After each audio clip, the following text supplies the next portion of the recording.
আমি আমি আমি শুরু করছি। হ্যাঁ হ্যাঁ শিওর। আচ্ছা, শুভ সন্ধ্যা। বিস্তার চিটাগং আর্টস কমপ্লেক্সের সাহিত্যালাপের আসর পাণ্ডুলিপি করে আয়োজনের ১৯তম পর্বে আপনাদের সবাইকে স্বাগত জানাচ্ছি।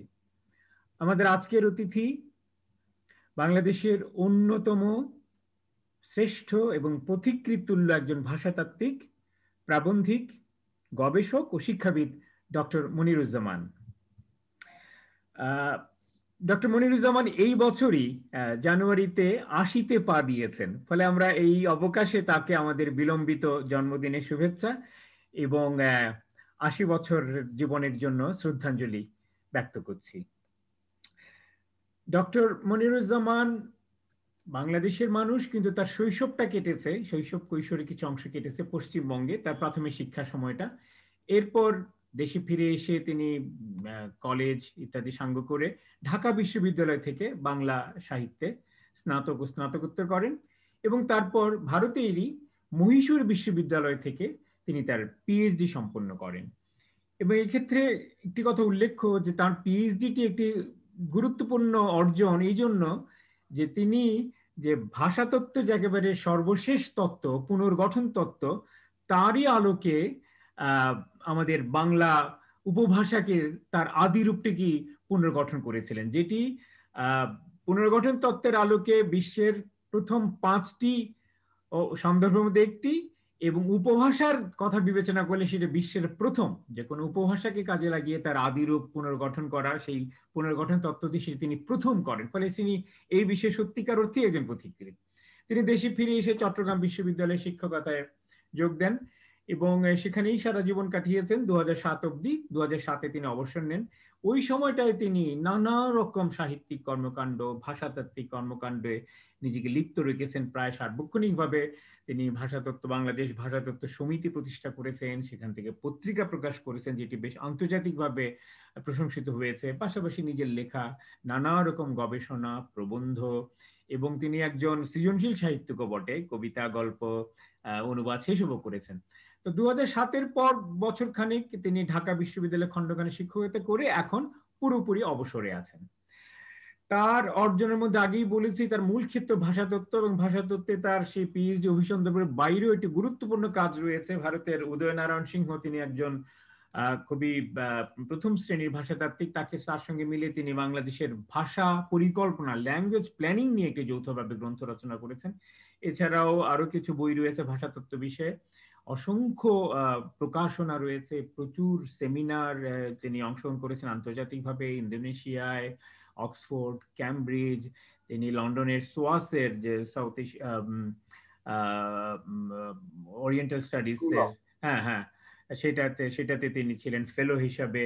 ভারতে তো প্রচুর সেমিনার কর্মশালায় অংশগ্রহণ করেছেন।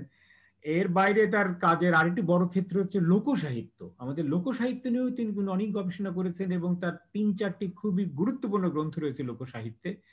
তাছাড়া তিনি সম্পাদনা করেছেন অনেকের রচনাবলী, নজরুল রচনাবলী, মনিরুজ্জামান ইসলামাবাদী রচনাবলী, এদের রচনাবলী যৌথভাবে সম্পাদনা করেছেন, বাংলা ভাষা বিষয়ক গ্রন্থ সম্পাদনা করেছেন।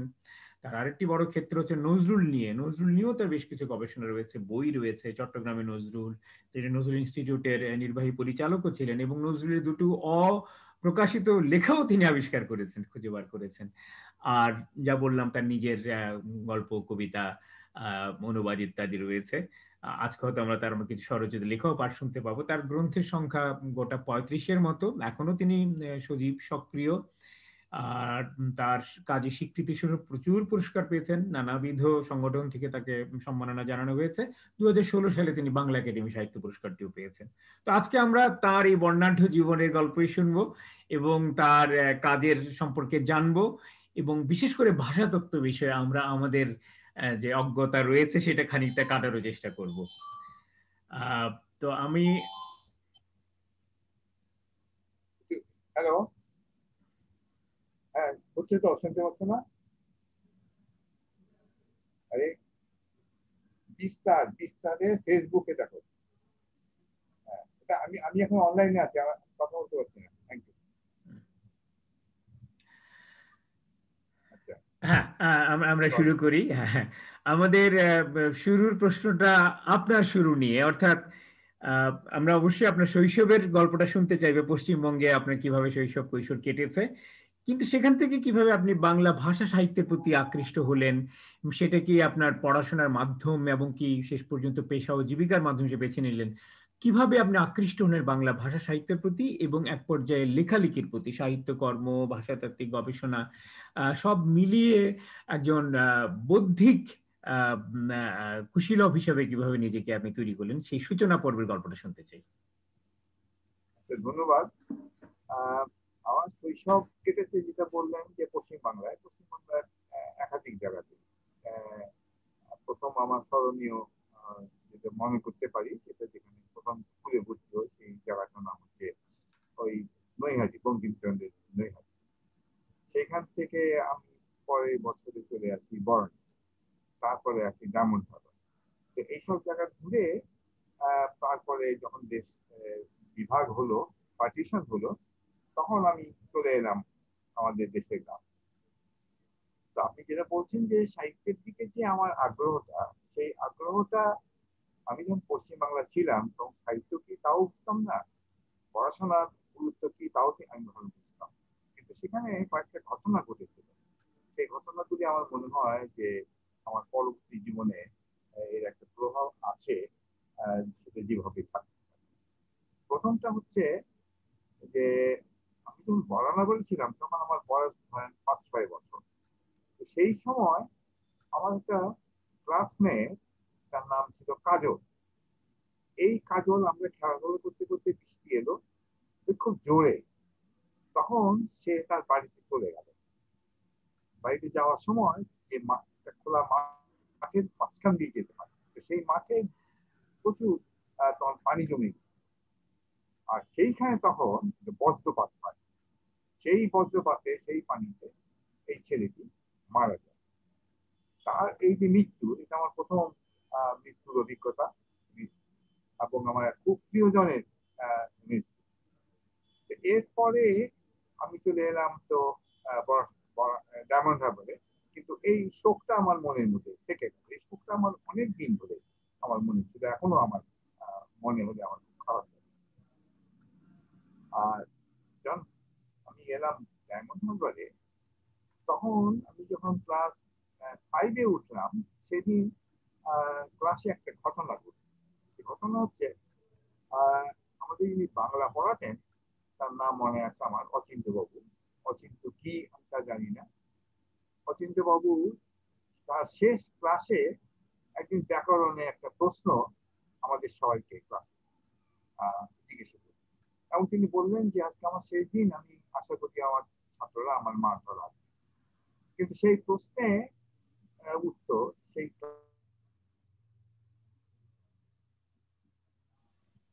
আমি বসেছিলাম ফার্স্ট বেঞ্চে, কিন্তু প্রশ্নটা উনি শেষের দিক থেকে করে আসছে এবং সবাইকে দাঁড় করাতে করাতে আসছে। তারপর যখন আমার কাছে এলেন, আমি উত্তরটা দিলাম। উনি উত্তরটা নিলেন এবং খুশি হলেন। খুশি হয়ে যেটা বললেন যে সমস্ত ক্লাসে পারলো না কেউ, তুমি পারলে, আমি তোমাকে আশীর্বাদ করি, তুমি বড় হয়ে তুমি একজন দয়া করো। এইটা আমার মনের মধ্যে সবসময় ছিল, এবং জানি না তার এই আশীর্বাদ পরবর্তীকালে আমাকে ভাষাতত্ত্বের দিকে টেনে নিয়েছে। তবে সাহিত্যের দিকে ওই যে কাজল মারা গেল, এই মৃত্যুটা আমি তো বুঝতে পারছিলাম না। আমি যখন 1947 সালে দেশ ভাগের পরে যখন দেশে ফিরছিলাম, তখন যে ট্রেনে করে ফিরছিলাম, সেই ট্রেনের তালে তালে আমি তখন সেই কাজলকে নিয়ে আমি গান রচনা করছিলাম। মুখে মুখে বলতে বলতে এটা গানের মতো হয়ে গেল। সেই গানের কথা সব মনে নাই, কিন্তু কিছু মনে আছে আমার। একটা কথা ছিল, জল ভাড়ানো তো মেঘে, কাজল বাতাস বয় দিকে। এটা আমার মনে আছে। এটা যখন বাক্যটা সৃষ্টি হলো, আমি খুব পুলকিত হলাম এবং বারবার বলতে লাগলাম, কাজল বাতাস, জল ভাড়ার মতো মেঘে, কাজল বাতাস বয় দিকে। তারপরে ট্রেনের তালে তালে আমি গান গাইতে লাগলাম, সেই জল ভরা নীরব মাঠে চলে গেলে বন্ধু তুমি বিদ্যুতের পাটে, জল ভরা নীরব মাঠে। এইটা এখনো আমি গানটা গাই। এটা হচ্ছে আমার প্রথম। এরপরে যখন আদিয়াবাদে এলাম, আদিয়াবাদে তখন একদিন সন্ধ্যায় আমাদের উঠোনে ছোট ছোট চামচিকে পাখি এরা খুব ঘোরাঘুরি করছে। তখন আমি সেই সন্ধ্যার সেই বর্ণনা এবং চামচিকের সেই বর্ণনা দিয়ে আমি একটা কবিতা লিখি। আমি এই চামচিকা নিয়ে পরবর্তীকালে একটা গল্প লিখেছিলাম। আমরা চামচিকে বলি চামচুরা। এই চামচুরা গল্পটা স্বগত ওসমান এবং ইলিয়াস, সে আকবরুজ্জামান ইলিয়াস এরা খুব প্রশংসা করেছিল এবং এটা উত্তরণের এটা প্রকাশিত হয়েছে। তো যাই হোক, এইভাবে আমার সাহিত্যের দিকে আমার আসা। ক্লাস 8-এ যখন উঠি তখন ক্লাসে যেটা প্রথম সামাজিক ভাবে আমার প্রকাশটা যেটা হতো সেটা যে তখন স্কুলে নজরুল নিয়ে নজরুল দিবস হবে। তো সেই দিন কে কে নজরুলের কবিতা পড়বে। আমার কাছে নজরুলের কোনো বই ছিল না। ফলে আমি নজরুলের উপর একটা কবিতা লিখলাম। সেই কবিতাটা প্রথম লাইন যদি মনে আছে যে নজরুল নজরুল বিদ্রোহী নজরুল তব ডাকে আমাদের ভেঙেছে হে চিরভূল। এইটা আমি আমি কি করলাম, তখন আমি ক্লাসে সবার কাছে আমি মানে কবি বলে বিখ্যাত হলাম। কিন্তু সেখানে মুশকিল হলো ওটা একটু নার্ভাস ধরনের ছিলাম। আমি নজরুল উচ্চারণটা শুদ্ধ বর্তন করতে পারি, আমি নজরুল নজরুল এরকম করি। এইটা নিয়ে আমাকে বহুদিন আমার বন্ধুরা খেতে। তো যাই হোক, এইটাই ছিল আমার প্রথম সামাজিক ভাবে কবি হিসাবে আত্মপ্রকাশ। এইভাবেই আমি সাহিত্যের দিকে আসি। এরপর যখন বড় হলাম, আপনি যেটা বললেন যে ঢাকা বিশ্ববিদ্যালয়ে এলাম, তখন ঢাকা এর একটা কলেজে এলাম। কলেজে আসার পরে নটরডেম কলেজে ভর্তি হলাম। আমাদের নটরডেম কলেজের আগের নাম ছিল সেন্ট গ্রেগরি কলেজ। সেই সেন্ট গ্রেগরি কলেজের ম্যাগাজিনে আমার লেখা চাইলো, না লেখা নেবে বললো, তখন আমি লেখা দিলাম। তখন কোন লেখাটা আমার ছাপা হবে এটা তো জানি না। আমি তখন তিন রকম লেখা তাকে দিলাম। এই সম্পাদক সম্পাদক আমাদের ক্লাসমেট কেউ একজন হয়েছিল, তো দিলাম। সে তিনটাকে নিয়ে স্যারের কাছে গেল। মিয়া মোহাম্মদ আব্দুল হামিদ মিয়া আমাদের বাংলার টিচার ছিলেন। তিনি তিনটা লেখায় ছাপিয়ে দিলেন। একটা ছিল গল্প ছোট্ট, আরেকটা ছিল কবিতা, আরেকটা ছিল পল্লী কবিতা। তা আমি খুব অবাক হয়েছিলাম যে আমার তিনটা লেখায় ছাপা হয়ে গেল। তো সেটাই হোক, যে কোনো ভাবেই এটাকে হয় কোনো লেখা পাইনি অথবা তাদের কাছে ভালো লেগেছিল। সেই লেখাটা পরে আমার যে গল্পটা, সেই গল্পটা আরো কয়েক জায়গায় পুনর্মুদ্রণ লাভ করি। কিন্তু সেইটা প্রকাশের আগে সেই সময় আমি তখন ভাবলাম যে কলেজ ম্যাগাজিনে লেখা দিচ্ছি, এটা তো বেশি লোকে পড়বে না, সাহিত্য পত্রিকায় আমি দেই। তখন আমার হোস্টেলের পাশেই ছিল সওগাত অফিস, সেই নজরুলের সওগাত। আমি সেইখানে গেলাম, সেখানে কবিতা নিয়ে গেলাম। নাসিরউদ্দিন সাহেবের সঙ্গে দেখা হলো। কিন্তু নাসিরউদ্দিন সাহেব আমাকে দেখে, দরজায় দেখে বলল, তুমি কবিতা নিয়ে এসছো, তুমি ঢোকার দোকান, এই মানুষ তোমাদের মতো ছেলেরা শুধু কবিতাই আমাকে আমাকে তখন বিদায় করে দিল। আমি মনটা খারাপ করে আমি যাবার সময় কিন্তু একটা পানের দোকানে আল মাহমুদকে দেখে গেছি। আল মাহমুদকে চিনতাম না, কিন্তু উনি আর তার এক বন্ধুর সঙ্গে গল্প করছিলেন। আমাকে ফিরতে দেখে ওই দুই, আমার থেকে হয়তো একটু বয়সে বড় ছিল সামান্য, আমাকে দেখে আগে থেকে বলছে যে কি আপনাকে ফিরিয়ে দিল, কারণ সঙ্গে সঙ্গে ফিরে এসছি তো। আমি তো অবাক হয়ে গেলাম যে এটা জানে কি করে।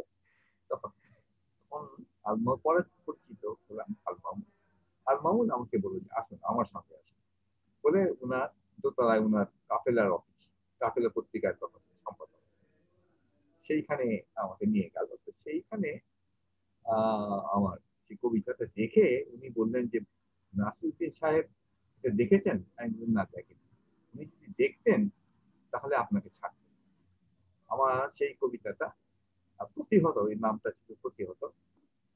সেটার ইয়ে কি বলে যে কয়েকটা লাইন আমার মনে আছে এরকম যে থরে থরে সাজানো এই পাথরে, রঙে রঙে রাঙানো এই শহরে, পথিকের বালুচারা স্বপনে বিজুলির মাধুরী যে চমকায়, কখন যে মিছিলে মিশে যায় ইত্যাদি।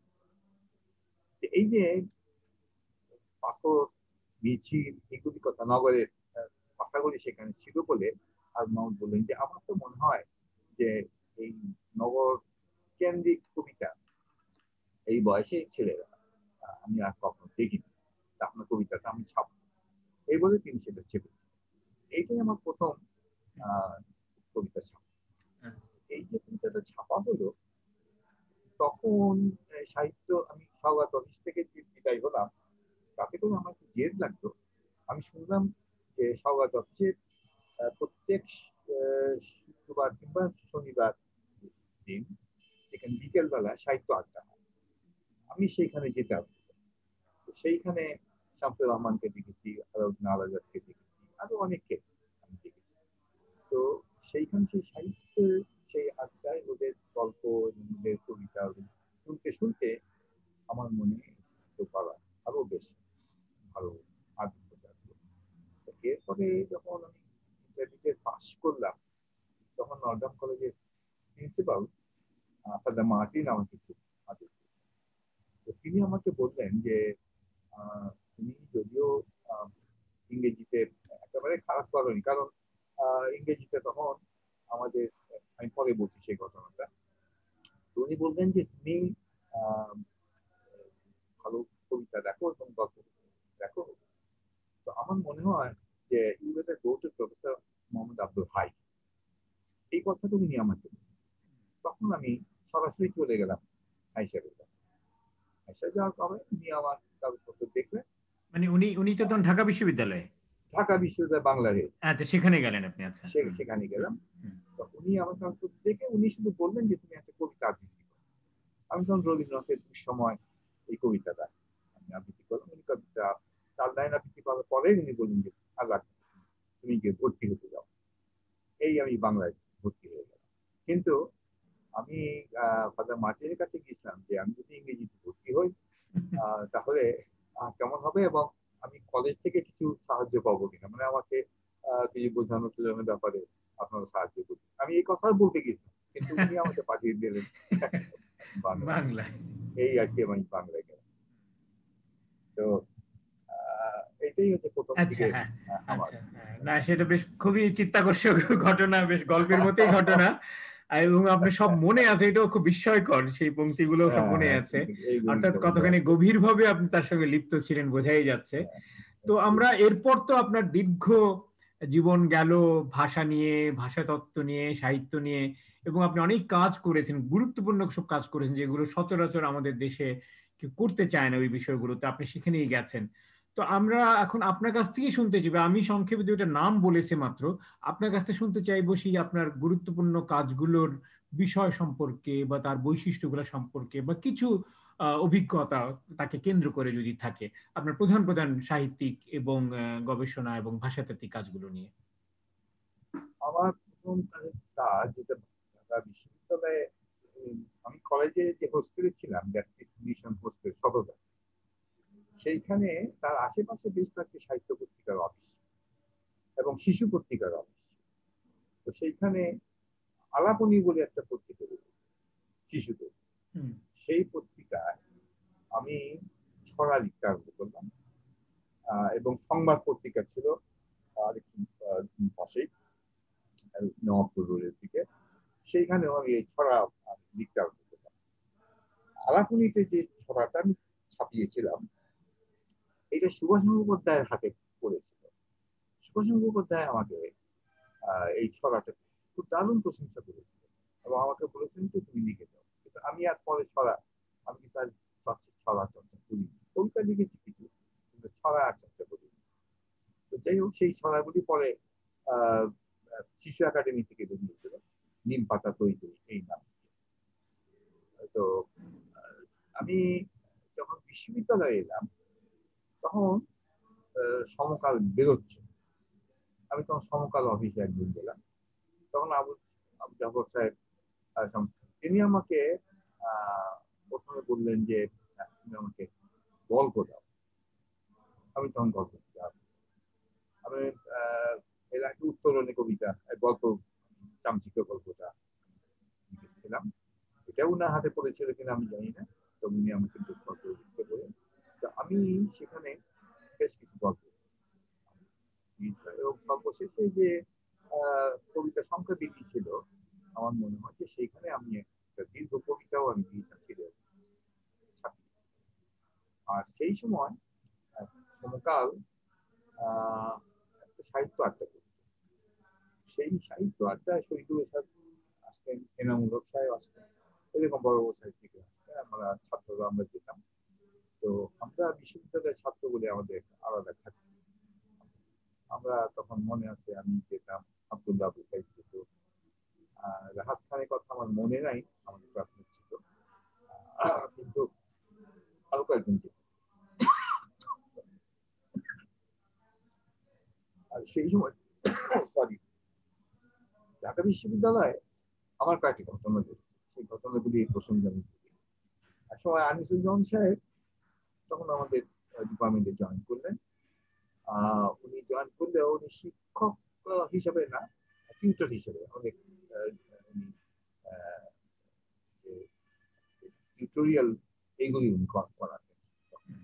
তখন ওনার বোধহয় পিএইচডি রেজাল্টটা হয়নি এই জন্য। তো উনি একটা কমিটির সভাপতি হিসাবে নজরুলের উপরে রচনা প্রতিযোগিতা সভাপতি, এবং বললেন যে তোমরা কে নজরুলের উপর। আমি একটা প্রবন্ধ লিখলাম, কিন্তু প্রবন্ধ লিখে আমার কাছে ইয়ে হয়নি, ভালো লাগেনি।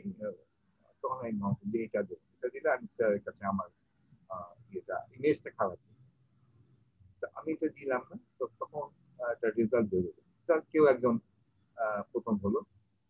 তখন তার সেই লেখাটা পড়ে আমি আনিস স্যারকে বললাম যে স্যার আমি তো একটা লিখেছিলাম, কিন্তু আমি লজ্জায় আর দিইনি, লেখাটা দেখে উনি বলে তুমি দিলে না, কারণ দিলে তো তুমিই পেতে। তো যাই হোক, এই একটা ঘটনা ঘটছে।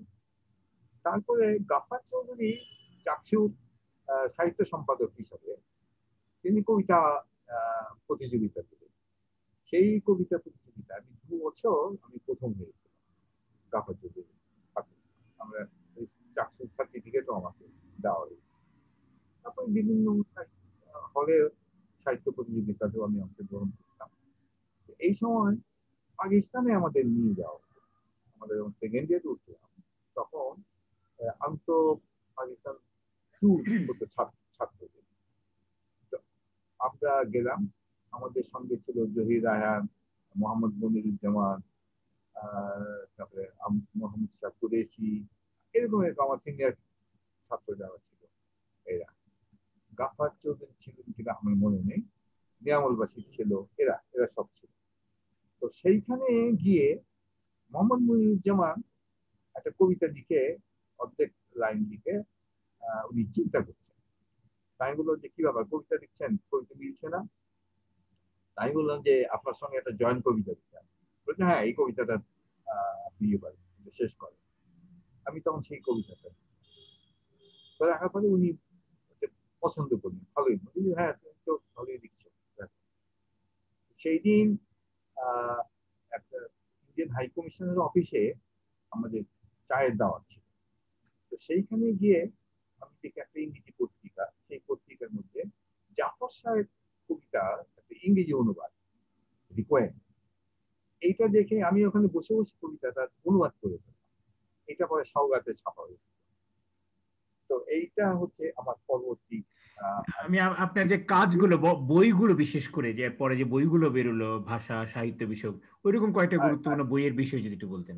এইখান থেকে শুরু করি। এই সময় এমএ পরীক্ষা যখন কাছে এলো, তখন আমার হঠাৎ মনে হলো যে আমি এবার পরীক্ষা দেবো। পরীক্ষা না দেওয়ার 2টো কারণ, একটা হচ্ছে যে আমার হোস্টেলের যে চার্জ দেওয়া, টাকা পয়সা ইয়ে হচ্ছিল,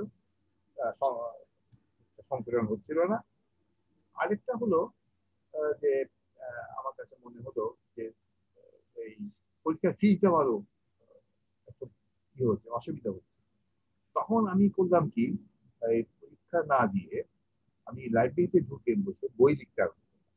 একটা উপন্যাস লিখে ফেললাম একজন আমাদের বন্ধুর তাগিদা। সেই উপন্যাসটির নাম হচ্ছে আলো দিয়ে বায়ু। এটা পরবর্তীকালে এটাই আমার প্রথম একটা বড় লেখার প্রকাশনা। এইটা কিন্তু বই আকারে এখনো প্রকাশিত। এরপরে আমি যখন ঢাকা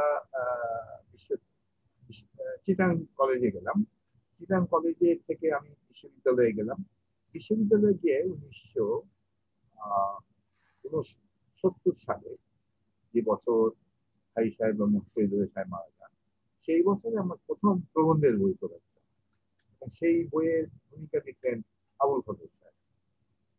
এর পরে ওই সাথে সাথে আমার একটা গল্পের বই বেরোলো, এটা পুঁথিঘর থেকে গল্পের বইটা বেরিয়েছিল। সেই বইটার নাম হচ্ছে পুরুষ পরম্পরা। এই দুটি আমার প্রথম প্রথম প্রকাশনা।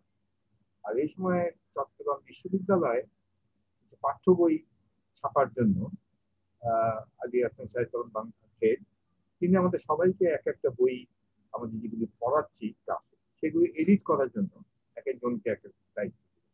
আমাকে দায়িত্ব ডিএলআই এর নাটক ইয়ে করার সম্পাদন। তখন আমি নূরজাহান এবং শাহজাহান এই দুটো নাটককে একসঙ্গে আমি সম্পাদন করতাম। এই দুটোই হচ্ছে এই তিনটা বই কিন্তু আমার একই বছরে ছাপা হয়েছে।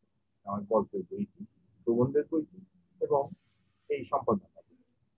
এটা প্রকাশনার পরে পরবর্তীকালে আস্তে আস্তে আমার অন্যান্য দিকে আমি আমরা সেই অন্যান্য দিকের গল্পটাই শুনতে চাইবো, বিশেষ করে ভাষাতত্ত্ব বিষয়ে, যে আপনার ভাষাতত্ত্বের প্রতি আগ্রহ কিভাবে তৈরি হলো, এবং ভাষাতত্ত্ব নিয়ে যে একটা জীবন কাটিয়ে দিলেন আপনি, আপনার নিজস্ব ভাষাতাত্ত্বিক চিন্তাটা কি, বাংলা ভাষা বা বাংলা ভাষাতত্ত্ব নিয়ে আপনার নিজস্ব কিছু চিন্তা, আমাদের দেশে বর্তমানে এই ভাষাতত্ত্বের চর্চার অবস্থান, এগুলো নিয়ে যদি একটা একটা বিশদ আলোচনা করতেন এই সুযোগে।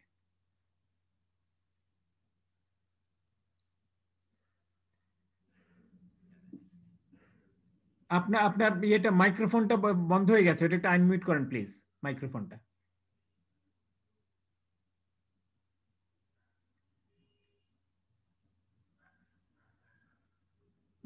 মাইক্রোফোনটা আনমিউট করেন।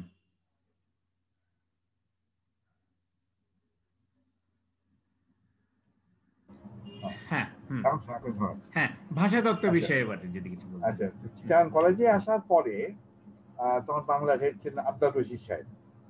তিনি আমাকে দায়িত্ব দিলেন এই ভাষাতত্ত্ব পড়ানোর জন্য। এই বিষয়টা কেউ পড়াতে চায় না। আমি তখন আগ্রহ নিয়েই আমি সেটা নিলাম। এই হলো প্রথম। তো কিন্তু তখন তো ভাষাতত্ত্বের কোনো বই ছিল না। ভাই সাহেব তখনও বই প্রকাশ করেন, তার যে বিখ্যাত ধ্বনিতত্ত্বের যে বইটা, সেটা তখনও প্রকাশিত হয়নি, কিন্তু তার নোটগুলি আমার কাছে ছিল।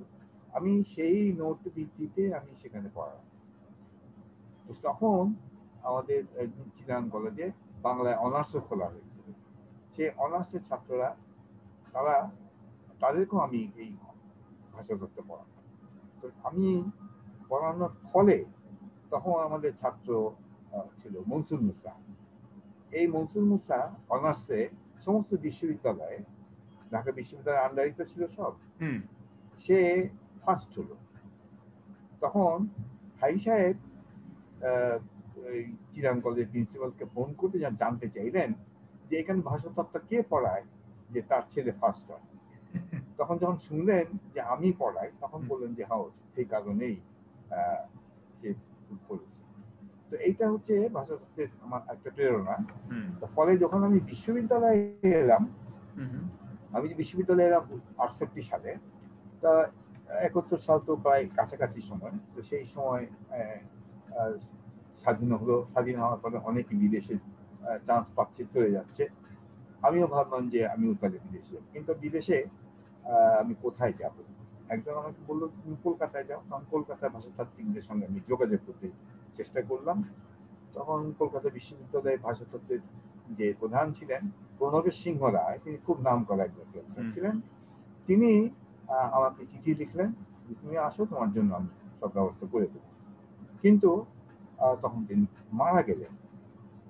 তখন একজন আমাকে বললো যে তুমি যদি ভাষা নিয়ে কাজ করতে চাও, বাংলা ভাষা নিয়ে তো করবে, তো তোমাদের দেশের একজন পণ্ডিত আমাদের কলকাতায় কাছে আছে, মেদিনীপুরে।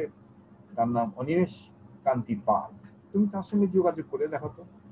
অনিমেষ কান্তি পাল আমাকে সরাসরি তার বাসায়, বাড়িতে আমন্ত্রণ জানালেন এবং বললেন যে তুমি কলকাতা বিশ্ববিদ্যালয়ে ভর্তি হয়েও না, কারণ কলকাতা বিশ্ববিদ্যালয়ে সনাতন ভাষাতত্ত্ব পড়ানো হয়। তুমি হাই সাহেবের ছাত্র, হাই সাহেব অনেক এগিয়ে গেছেন, এই অগ্রসরতা আমাদের কলকাতায় নেই।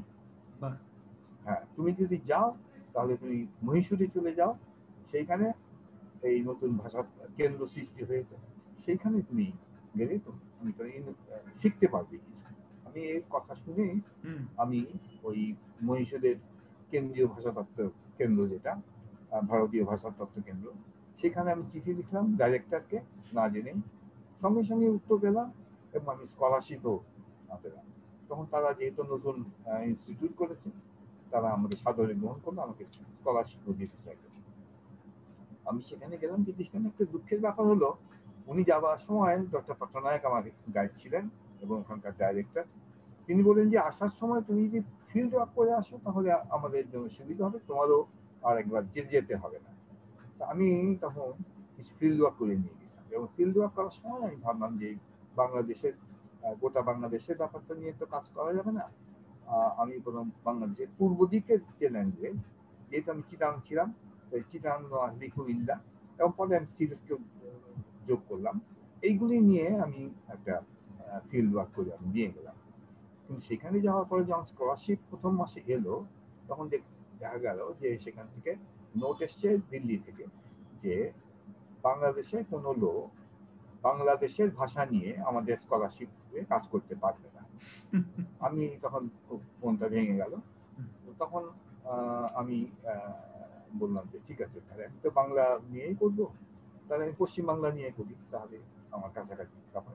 এই আমার পশ্চিমবাংলার উপভাষা নিয়ে কাজ করার ব্যাপারটা, যেটা আপনি বললেন যে উপভাষার যে রিকনস্ট্রাকশনটা, এটা করলাম। তো যেহেতু আমি অর্ধেক নিয়ে কাজ করেছি এবং এটা নিয়ে আমি পুরো ভাষা নিয়ে আমি কাজ করতে পারিনি, এই জন্য আমার থিসিসটার নাম ছিল কন্ট্রোলড রিকনস্ট্রাকশন। এটা সীমিত রিকনস্ট্রাকশন। আমি যে পুনর্গঠন যেটা করেছি, আমার যে প্রত্নরূপটা, এটা সমগ্র বাংলার প্রত্নরূপ আমি দিতে পারি। যাই হোক, তো এই ওখান থেকে আমি ডিগ্রিটা করলাম, এবং আমার যে ডিগ্রিটা সেটা এক্সটার্নাল ছিল প্রফেসর ফেয়ারব্যাঙ্কস, আমেরিকা। তিনি নাকি আমি শুনেছি পরে যে আমার এটা খুব প্রশংসা করেছিলেন। আমি সেখানে একটা, শুধু যে আমি এই উপভাষার প্রশ্নরূপটা আবিষ্কার করেছিলাম তা না, আমি একটা তত্ত্ব, যেটা মানে প্রতিষ্ঠিত তত্ত্ব, আমেরিকান পণ্ডিতরা যেটা বলতেন যে উপভাষার কোনো গঠন করা যায়, পুনর্গঠন করা যায় না, তার রূপ পূরণ করে, আমি এই তত্ত্বটাকে আমি ম্যানিফাই করেছিলাম, এটাকে আমি নস্বাত করে দিয়ে আমি এটা প্রতিষ্ঠা করেছিলাম। এটা হচ্ছে আমার ক্রেডিটটা হচ্ছে এখানে। আচ্ছা, তো তারপরে ভাষাতত্ত্ব নিয়ে পরবর্তীকালে আমি বিভিন্ন জায়গায় যে সমস্ত পেপার আমি দিয়েছি, নানান জায়গায় আমি লন্ডনে পেপার পড়েছি, দিল্লিতে পেপার পড়েছি, মাদ্রাজে পেপার পড়েছি, কলকাতায় পেপার পড়েছি। এইসব জায়গায় যে সমস্ত পেপার পড়েছি, এই সমস্ত পেপারগুলি নিয়ে পরে আমি একটা বই করি। বইটার নাম দেই স্টাডিজ ইন বাংলা ল্যাঙ্গুয়েজ। আচ্ছা, studies in Bangla language, not Bengali language. সেইটার ভূমিকা লিখেছিলেন সোয়াসে, লন্ডনে সোয়াসের যিনি ডাইরেক্টর, তিনি।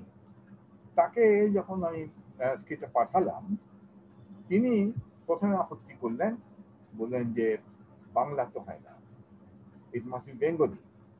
কিন্তু তিনি যখন আমার বইটা পড়লেন, পড়ে উনি ভূমিকাটা লিখে দিলেন, তখন তিনি আর আপত্তি করলেন না।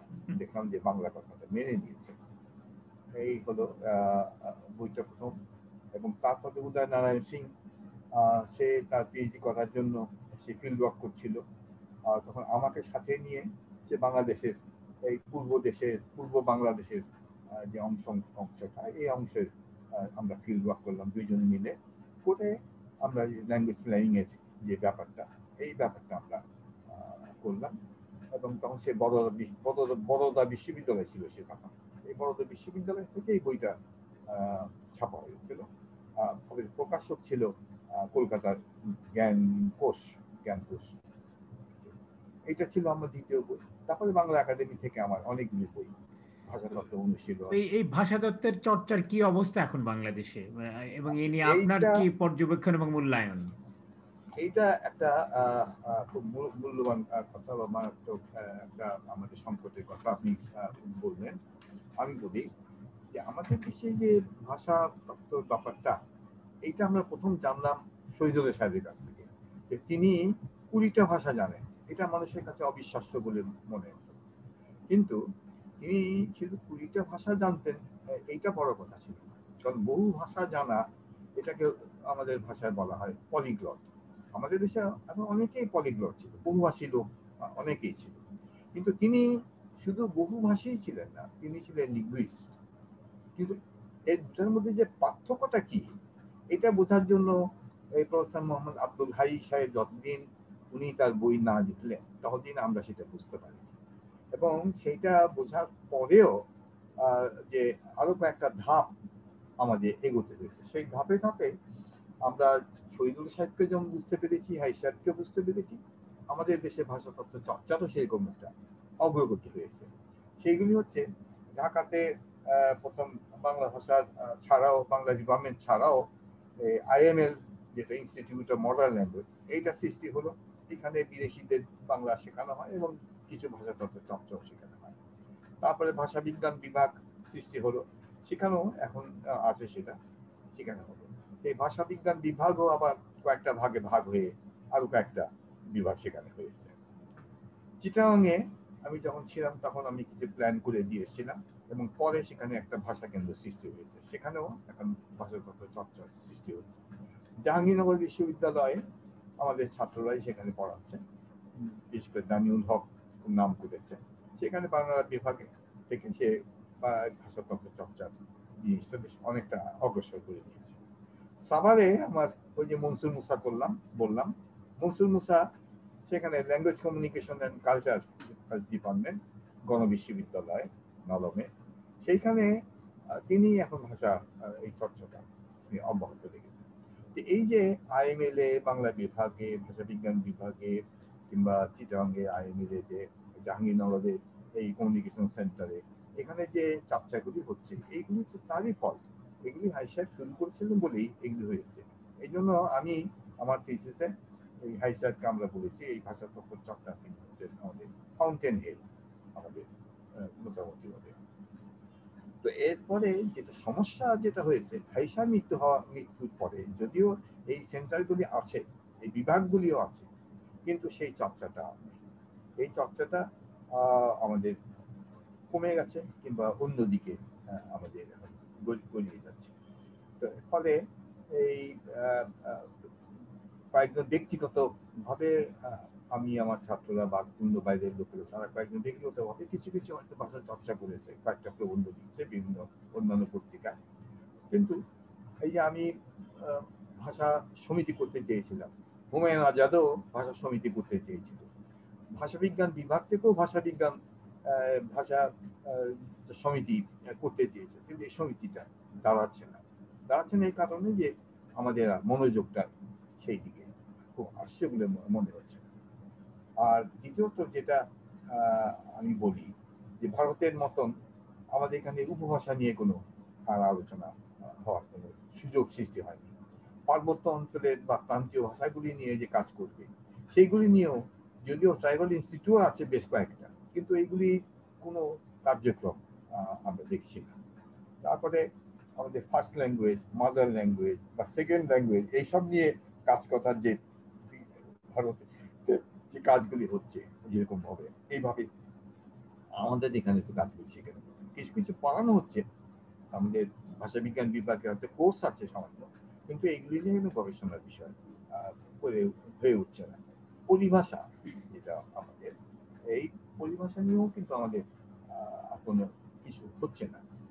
ভাষা বোধ, ভাষা অর্জন, ভাষা উন্নয়ন, এইসব নিয়ে যে কাজ করতে হয়, কাজ করার জন্য যে একটা আলাদা একটা ইনস্টিটিউট প্রয়োজন হয়, এটা আমাদের কাছে গড়ে ওঠে। যদিও আমাদের এখানে IML আছে, যদিও আমাদের আন্তর্জাতিক ভাষা ইনস্টিটিউট হয়েছে, কিন্তু তথাপি এগুলি নিয়ে কোনো গবেষণা এখনো আপনি পর্যন্ত ভাষাতত্ত্ব চর্চার গুরুত্বের দিকটা কি আমাদের সামনে এটা তুলে ধরতে পারেন, কেন এটা গুরুত্বপূর্ণ? হ্যাঁ, সেটাই হয়তো বা পরিষ্কার নয় অনেকের কাছে। এর মাধ্যমে কি সেটাই আমরা অর্জন করতে পারি, ভাষার এইটাই কি উন্নয়ন ঘটে, কিভাবে ঘটে, আপনি যদি একটু হ্যাঁ, আমাদের আলোকপাত করতেন। আমার যদি সেই দিক থেকে বলি, তাহলে আমি বলবো যে ভাষার গুরুত্ব আছে বলেই কিন্তু এই ইনস্টিটিউটগুলি হয়েছে। আর সেই ইনস্টিটিউটগুলি হওয়া সত্ত্বেও যে আমরা বুঝতে পারছি না, তার একটা প্রধান কারণ হচ্ছে যে ভাষাটা কি সেটা আমাদের বোঝাবার মতন আর কোনো লোক আসেনি। আমরা এখন এগুলি যা একাডেমিক্যালি যে পড়াশোনা পাশ করার জন্য আমরা শুরু করে যাচ্ছি, কিন্তু ভাষাটা না জানলে আমাদের ভাষার দুটো জিনিস, একটা হচ্ছে ভাষার কর্পাস, যেটা আমাদের ভাষার যে ইউনিটগুলি, ভাষার যে উপাদানগুলি, এইগুলি নিয়ে আমাদের চিন্তা করার অবকাশ যে ছিল, প্রচুর অবকাশ ছিল, সেগুলো পৃথিবীর কাছে আমাদের তুলে দেওয়ার যে আমাদের অবকাশ ছিল, সেটা কিন্তু আর হচ্ছে না। আরেকটা হচ্ছে যে ভাষার স্ট্যাটাস, আমাদের যে মান, এই মানটাকে তুলে না ধরবে। তো ইংরেজি ভাষার যে মান আছে, আরবি ভাষার একটা মান আছে, এই মানটা যদি আমরা না তুলতে পারি, তাহলে আমাদের ভাষা নিয়ে বাইরের মানুষের কাছে কোনো হবে না। নুরুল হুদা একটা কবিতা লিখেছে, যতদূর বাংলা ভাষা ততদূর বাংলাদেশ, কিন্তু যতদূর বাংলা ভাষা কতদূর বাংলা ভাষা, বাঙালি যতদূর বাঙালি ততদূর তো বাংলা ভাষা নেই। এটা হচ্ছে মুশকিল। এটা বুঝেন এই কারণে নেই যে ভাষার গুরুত্বটা তারা এখনো বুঝতে পারছে না। তারা দেখছে যে বাইরের ভাষার গুরুত্ব বেশি, কিন্তু নিজের ভাষা, নিজের মাতৃভাষার গুরুত্ব যে তার চাইতে বেশি, এটা বোঝানোর জন্য, এটা বুঝতে হলে আমাদের কিছু ইনস্টিটিউশনাল কিছু জ্ঞান আমাদের থাকতে হবে, আমাদের পড়াশোনা করতে হবে, আমাদের আমাদের কি বলে যে ওই সেই ধরনের আমাদের জ্ঞান আমাদের বইপত্র পড়তে হবে এবং আমাদের সেগুলি জানতে হবে। এগুলি জানার জন্য আমাদের কোনো সুযোগ আমাদের দেশে হয়নি। এই হয়নি বলে আমাদের বাংলা ভাষা কোনো উন্নতি হচ্ছে না। এখন এখন একটা নতুন একটা কথা এসেছে যে ভাষা মরে যাচ্ছে, যে ম্রিয়মাণ ভাষা হচ্ছে। এইগুলি কেন হচ্ছে? এই কারণে যে সেই ভাষার চর্চাটা কমে যাচ্ছে।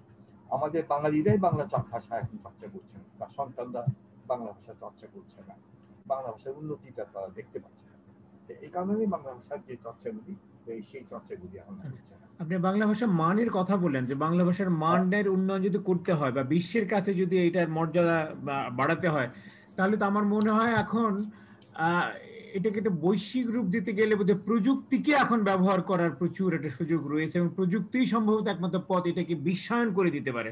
বাংলা ভাষাকে আমাদের পরবর্তী প্রজন্মের ছেলে মেয়েদের কাছে যেমন পৌঁছাতে পারে, বিদেশিদের কাছেও পৌঁছাতে পারবে, এবং এই প্রযুক্তির ভেতর দিয়ে হয়তো বা, এবং এই জন্য তো একটা নতুন ডিসিপ্লিনই তৈরি হয়েছে, কম্পিউটেশনাল লিঙ্গুইস্টিক্স, যেটা আপনি নিজেও জানেন, এবং আপনি নিজেও এই বয়সে 80 বছর বয়সে দিব্যি প্রযুক্তি ব্যবহারে এক ধরনের স্বাচ্ছন্দ্য তৈরি করেছেন। তো সেইটার কতখানি প্রয়োগ হচ্ছে, প্রযুক্তির প্রয়োগটা খুবই গুরুত্বপূর্ণ আমি মনে করি এই মুহূর্তে, এবং অনেকে বিশ্বাস করছেন যে বাংলা ভাষাকে আরো অনেক দূর ছড়িয়ে দিতে গেলে, আরো গ্রহণযোগ্য করতে গেলে প্রযুক্তির সঙ্গে তাকে সমান তালে মিলিয়ে এগোতে হবে। এই ব্যাপারে কতটা কাজ আমাদের এখানে হচ্ছে, বা কতটা আমরা চেতনা তৈরি হয়েছে এই সম্পর্কে? এটা চেতনা তৈরি হতে পারছে না। এক প্রধান কারণ হচ্ছে যে প্রযুক্তিটা ঠিকই আছে। প্রযুক্তি তো যেমন ধরেন আমরা আগে তো ফেসবুক কি জানতাম না, কিন্তু ফেসবুক তো আমরা ব্যবহার করছি। আমরা তো বাংলায় যে আমরা মেসেজ পাঠাতে পারবো, এটা তো কখনো আমরা চিন্তা করতে পারিনি, কিন্তু আমরা তো বাংলায় মেসেজ আমরা পাঠাচ্ছি, আমরা আমাদের যে মোবাইলে আমরা পাঠাচ্ছি, এইরকম অনেক টেকনিক্যাল কাজ, প্রযুক্তি ব্যবহারগুলি আমরা করছি। কিন্তু বাংলা ভাষার ব্যবহার প্রযুক্তির দিক থেকে যে আমরা করতে পারছি না, তার একটা প্রধান কারণ হচ্ছে যে আমরা পিওর লিঙ্গুইস্টিক, যেটা লিঙ্গুইস্টিক্সের মূল যে কথাগুলি, যেমন তার ধ্বনি তত্ত্ব, যেমন তার রূপ তত্ত্ব, যেমন তার বাক্য তত্ত্ব, যেমন তার অর্থ, এইগুলি ব্যাপারে যে মৌলিক যে কথাগুলি, যে জ্ঞানটা, এই জ্ঞানটা আমাদের নেই। এই জ্ঞানটা না থাকার কারণে আমরা প্রযুক্তি থাকা সত্ত্বেও আমরা তাকে ব্যবহার করতে পারছি না। এটা আমাদের কিন্তু বুঝতে হবে। প্রযুক্তির কোনো অভাব নেই, আপনি যে প্রযুক্তি চান সেই প্রযুক্তি আছে। আপনি এখন আপনার শিশু, তার যদি মনে করেন যে সে যদি শুদ্ধ উচ্চারণ করতে না পারে, সে যদি তোতলা হয়, তাহলে মেশিন দিয়ে আমরা কিন্তু তার ভাষাটাকে আমরা ঠিক ঠিক করাতে পারি। এইরকম অনেক জিনিসই আছে। অর্থাৎ আমাদের কাছে টেকনোলজি কোনো অভাব নেই, কিন্তু টেকনোলজি ব্যবহার করলে আমি কি করব, কিসে ব্যবহার করব, সেটা তো আমি জানতে হবে। সেটা তো আমার কাছে এখন স্পষ্ট হয়নি। এটা করতে গেলে আমাদের মৌলিক যে ভাষার যে মৌলিক বিষয়গুলো এগুলি আমাদের জানতে হবে। একটা ধ্বনি জানতে হবে যে ধ্বনিটা কি জিনিস, ধ্বনিটা কিভাবে হয়, কিভাবে উৎপন্ন হয়, ধ্বনিটা কিভাবে বিকৃত হয়। একটা ছেলে একটা বাচ্চা কলম বলতে গিয়ে সে যদি কমল বলে বোঝায়, উল্টাপাল্টা হয়ে যায়, যেটাকে আমরা বলি ডিসলেক্সিয়া। এই ডিসলেক্সিয়া যদি হয় এটাকে কি করে সারাতে হবে, এটা যদি তার সারা জীবন তার মধ্যে থাকে। লন্ডনে এক প্রফেসর ছিলেন মিস্টার স্পুনার। এই স্পুনার তিনি ক্লাসে গিয়ে লেকচার দেওয়ার সময় তিনি উল্টাপাল্টা তার কথাগুলি উল্টো হয়ে যেত। এই জন্য এটা পরে একটা সাহিত্য ভাষা একটা তত্ত্বই হয়ে গেল, এর নামই হচ্ছে স্পুনারিজম। এই স্পুনারিজমটা মানেই হচ্ছে যে তুমি ছেলেটা কলম বলতে গিয়ে সে কলম বলে ফেললো, কিংবা অন্য যে কোনো একটা বই কথা বলতে গেলে সে কথাটা অক্ষরগুলি যে ধ্বনিগুলি সেগুলি উল্টাপাল্টা তার জিহ্বায় এসে যাচ্ছে, বা আগেরটা পরে পরেটা আগে চলে আসছে। এটা কখনো কখনো জিনিসটা যেমন রিক্সাকে অনেকে রিক্সাও বলে, অনেকে রিক্সাও বলে, এইগুলি আবার একটা ভিন্ন ভিন্ন দিক। এইগুলির সঙ্গে ওইটা একটা পার্থক্য আছে, সেই পার্থক্যগুলি বুঝতে গেলে আমাদের মৌলিক ভাষা জ্ঞান আমাদের থাকতে হবে। তো সেইগুলি আমাদের দেশে তৈরি হয়। আচ্ছা, আমরা আলোচনার কাছাকাছি মোটামুটি অনেক দূর এগিয়ে গেছি, ফলে আরো অন্য কয়েকটা প্রসঙ্গ উত্থাপন করতে চাই। আপনি নিজে যেহেতু একজন সৃজনশীল সাহিত্যিকও, ভাষাতাত্ত্বিক এবং প্রাবন্ধিক গবেষকের পাশাপাশি, নিশ্চয়ই বাংলাদেশের যে সৃজনশীল সাহিত্য, সমকালীন সাহিত্য বা আপনাদের সময়ের যে সাহিত্যগুলো সেগুলো আপনি নিশ্চয়ই অনুসরণ করেছেন। আপনার কি মনে হয় আমরা আমাদের বাংলা সাহিত্যের মান এখন কোন পর্যায়ে আছে, বা আমাদের সাহিত্যিকদের অবস্থান বা অর্জন কতটুকু হয়েছে বলে আপনি ব্যক্তিগতভাবে মনে করেন সামগ্রিকভাবে? এটার সঙ্গে আমি মনে করি যে ভাষার সাথে একটা গভীর সংযোগ আছে। ভাষাকে আমরা যখন লোকালাইজ করি, আমরা যে কোনো পণ্যকে যখন আমি লোকালাইজ করে রাখি, সেটা তখন এই লোকালাইজেশনটা মধ্যে আমাদের কোনো বাহাদুরি তেমন কিছু নাই। কিন্তু সেই লোকালাইজেশন বা লোকালাইজড যে সম্পদটা, এইটাকে যখন আমি এটাকে ইন্টারন্যাশনালাইজ করি, যখন এটাকে আমি বাইরে নিয়ে যাই, যেটাকে যখন আমি বহির্পৃথিবীতে নিয়ে যাই, বিশ্বে যখন আমি নিয়ে যাই, তখন আমার সঙ্গে একটা ইন্টারাকশনটা হয়। এই ইন্টারাকশন ব্যতীত কখনোই কোনো জিনিসের কোনো উন্নতি হয় না, ডেভেলপমেন্ট হয় না। ডেভেলপমেন্টটা দুই রকমের হতে পারে। একটা ট্রান্সফার, যেটা ট্রান্সফার হতে হয়, ট্রান্সফারেবল হতে হয়, বা ট্রান্সপোর্টেশনটাও হতে হয়, এটাও খুব জরুরি। আবার ইমপ্লিমেন্টেশনটাও আমাদের জরুরি। তো সেইটা করতে গেলে আমাদেরকে ওই যে পদ্ধতিগুলি, সেই পদ্ধতিগুলি আমাদের পেতে হয়। তো সেইগুলি হয়নি বলে আমাদের দেশে ভাষা চর্চাটা হয় না। ভাষা চর্চা হয় না বলে ভাষা যে যে জিনিসটা সৃষ্টি করে, অর্থাৎ সাহিত্য, এই সাহিত্যকে করে না। আজকাল আমরা এই প্রযুক্তিগুলি ব্যবহার করছি। প্রযুক্তি ব্যবহার করে হচ্ছে কি, আমরা সাহিত্য আমরা না পড়ে আমরা ইলিটারেচার করছি। আমরা নিজ পত্রিকা আমাদের দেখেন এখন, আগে যে প্রচুর লিটল ম্যাগাজিন বেরোতো প্রত্যেক ঈদে, প্রত্যেক অকেশনে, এমনকি এই যে 21শে ফেব্রুয়ারি, ফেব্রুয়ারিতে, পয়লা বৈশাখ, সবসময় এই পয়লা ধরনের বৈশাখ, এগুলো হতো। এখন এগুলি কমে গেছে। কমে গেছে এই কারণে যে এখন তারা ওইখানে না দিয়ে তারা এটা দিচ্ছে আপনার ইউটিউবে দিচ্ছে, কিংবা আপনার ফেসবুকে দিচ্ছে, কিংবা ওই সব জায়গায় টুইটারে দিচ্ছে ইত্যাদিতে। তো তাতে হচ্ছে কি, তারা সেগুলিকে ইনফরমেশন হিসেবে পাচ্ছে। সাহিত্য তো ইনফরমেশন না, এটা তো ক্রিয়েটিভ একটা একটা একটা বিষয়। তো এই যে ক্রিয়েটিভনেসটা, এইটা হারিয়ে যাচ্ছে আমাদের মধ্যে। চমস্কি যখন আমাদের ভাষাতত্ত্বের জগতে এলেন, তিনি বললেন যে একটা শিশু ভাষাকে অর্জন করে ক্রিয়েটিভনেস দিয়ে। কিরকম সে উদাহরণ দিয়ে বলছে যে মা শিশুটাকে লাল কি জিনিস শিখালো, বল কি জিনিস সেটা হয়তো তাকে শেখালো, কিন্তু মা যখন তাকে বাজারে নিয়ে গেল, গিয়ে যখন সে একটা লাল বল দেখলো, যেটা সে জীবনে আগে দেখেনি, সে তখন তার ওই যে তার যে স্টোর ব্রেনে, তার মেমোরিতে, যে লাল শব্দটা এবং বল শব্দটা, এই দুটোকে একত্র করে সে তখন লাল বল দেখে সে তখন বলতে পারবে যে এটা দিয়ে রেড বল, এটা লাল বল। এটা হচ্ছে তার ক্রিয়েটিভনেস। এই ক্রিয়েটিভনেসটা না থাকলে সে কখনো অগ্রসর হতে পারে না। সে ওই লাল এবং বল সেপারেট করে তাকে বড় হতে হবে। সে কখনো ওই দুটো চিহ্নিত করে একত্রিত করে ওইটাকে চিহ্ন হবে না, এবং তার ব্যবহারও সে কখনো শিখবে না, জানবে না। তো এইটা খুব ইম্পর্টেন্ট, এটা হয় না। অর্থাৎ আপনি বলতে চাইছেন যে আমাদের সাহিত্যের যে মূল উপাদান ভাষা, সেই ভাষাটাই আমাদের এখানে ঠিকঠাক শেখা হচ্ছে না, ভাষার চর্চাটাই এখানে অনেক পিছিয়ে আছে। কিন্তু আপনি এবং আপনার মতো আরো অনেকেই দেশের অসংখ্য বিদ্যালয় বিশ্ববিদ্যালয় রয়েছে যেখানে বাংলা ভাষা এবং সাহিত্য বিভাগ রয়েছে, সেখানে গ্রাজুয়েশন, মাস্টার্স, এমফিল, পিএইচডি হচ্ছে। তাহলে সেই সব বিভাগ আসলে কি কাজ করছে এবং তারা কি ভূমিকা রাখছে আমাদের ভাষা বোধের উন্নয়নে, সাহিত্যের বিকাশের ক্ষেত্রে? আপনার এত দীর্ঘ অভিজ্ঞতার আলোকে বলেন, এই বিভাগগুলোর কি কোথাও তাহলে কোনো সীমাবদ্ধতা রয়েছে বা সেগুলো কি ঠিকঠাক মতো কাজ করতে পারছে না? আপনি এখানে কি বলেন? হয়েছে কি, হুম। না এখানে হয়েছে কি, আমাদের বাইরের সঙ্গে যোগাযোগটা যে হচ্ছে না সেটাও আমি বলবো না। বাইরের সঙ্গে যোগাযোগ হচ্ছে, আমরা ডায়াসপোরা লিটারেচারের কথা কথা আমরা আমরা আমরা শুনছি, আমরা কিছু ট্রান্সলেশন আমরা করছি, আমরা কিছু সিনে নাট্যচর্চা হুমায়ুন যেটা করে গেছে সেই ধরনের আমরা কিছু করে গেছি। আমরা আফ্রো এশিয়ান লিটারেচারে আমরা আগ্রহী হচ্ছি, আমরা ব্ল্যাক লিটারেচারে আগ্রহী হচ্ছি, আমরা east and south east Asian দেশগুলির সাহিত্য নিয়েও আমরা, কোরিয়ান লিটারেচারে বহু অনুবাদ এখন আমাদের দেশে হচ্ছে, চীনা সাহিত্য অনুবাদ শুরু শুরু হয়ে গেছে। এখানে ফর্ম অ্যান্ড কন্টেন্ট এইগুলি তাদের মধ্যে কিভাবে আছে সেইগুলি আমরা এখন জানছি, এগুলি হচ্ছে টেকনোলজি। কিন্তু সেগুলির, ওই যে বললাম, সেগুলির ব্যবহার আমাদের মধ্যে এখনো আমাদের কাছে আসেনি। এটা আমাদের আনতে হবে, আমাদের দৃষ্টি ফেরাতে হবে। এটা ফেরাতে পারছি না দুটো কারণে। একটা কারণ আমাদেরকে উত্তর আধুনিকতার একটা জটিলতা, একটা হেজমনি আমাদের দেশে গড়ে উঠেছে। আমরা ডেরিডার নাম জানি, আমরা লেভি স্ট্রসের নাম শুনেছি, আমরা ফুকোর নাম শুনেছি, তাদের ডিকনস্ট্রাকশন, যে বিঘটন, সেই তত্ত্বের কথা আমরা জানছি। আমরা সেইগুলিতে আমরা আগ্রহী হচ্ছি, কিন্তু সেইগুলিতে আমাদের তত্ত্ব নয়। আমরা তো আমাদের সৃষ্টিকে আমরা সেইভাবে আমরা নিয়ে যাই। তারা বলছে যে তারা যা কিছু সৃষ্টি হচ্ছে সেই সৃষ্টিগুলিকে এখন ভেঙে আমরা নতুন নতুন কিছু সৃষ্টি করবো। আমরা তো, আমাদের তো সম্পদই হয়নি এখনো, সম্পদই তৈরি হয়নি, আমরা ভাঙবোটা কি, ভেঙে যে গড়ে তুলবো সেটা তো পরে, কিন্তু আমাদের সম্পদ গড়েই উঠেনি এখনো হ্যাঁ, পর্যন্ত। বা এই যা গড়ে তোলার আছে, যে জন্য সম্পদগুলো আছে সেগুলোকেও সংরক্ষণ করা, সেগুলোকেও। সেগুলোকেও, হুম। সেগুলোকে সংগ্রহ করা, হ্যাঁ সেটাও হয়নি। যেমন ধরেন বিদেশে একটা উদ্ধৃতি করি আমি লন্ডনে, সেখানে বলছে যে he the first he the first citizen who creates the tradition, and he is the worst citizen who follows the tradition.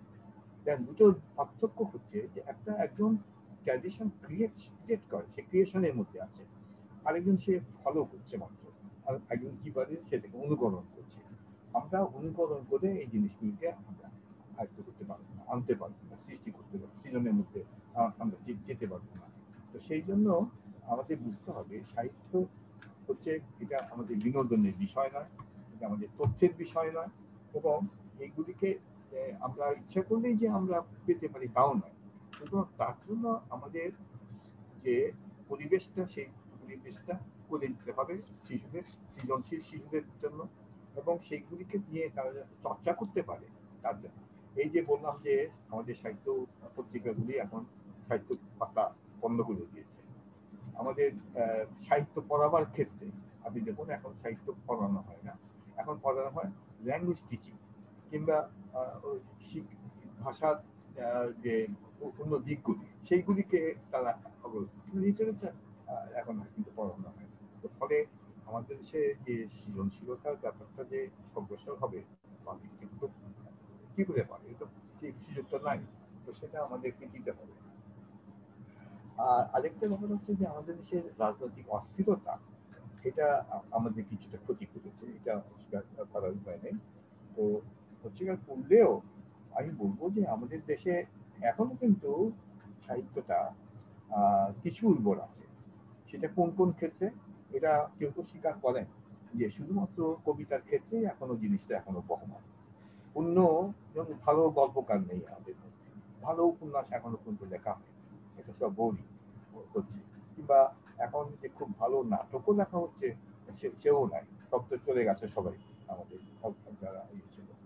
শুধু কবিতা দিয়ে তো আমাদের সাহিত্য হবে না, এবং সাহিত্য কবিতাও আছে মাত্র কয়েকজন, সবাই তো ভালো কবি হিসাবে সেইভাবে প্রতিষ্ঠিত হচ্ছে না। এবং আন্তর্জাতিকভাবে আমাদের সাহিত্যের যে ইন্টারন্যাশনালাইজেশন, হওয়া, আমাদের কবিতাগুলিকে অনুদিত করে সাহিত্যে বিশ্বে যে ছড়িয়ে দেওয়া, এইটা কিন্তু আমরা পারছি না। এগুলি আমাদেরকে করতে হবে, এই সমস্ত কাজগুলি আমাদের করতে হবে। আপনি আমাদের দেশের রাজনৈতিক অস্থিরতার কথা তুললেন, সেটাই আমাকে মনে করিয়ে দিল যে আমাদের আগামী বছরই কিন্তু বাংলাদেশের স্বাধীনতার সুবর্ণ জয়ন্তী, 50 বছর পেরিয়ে গেছে।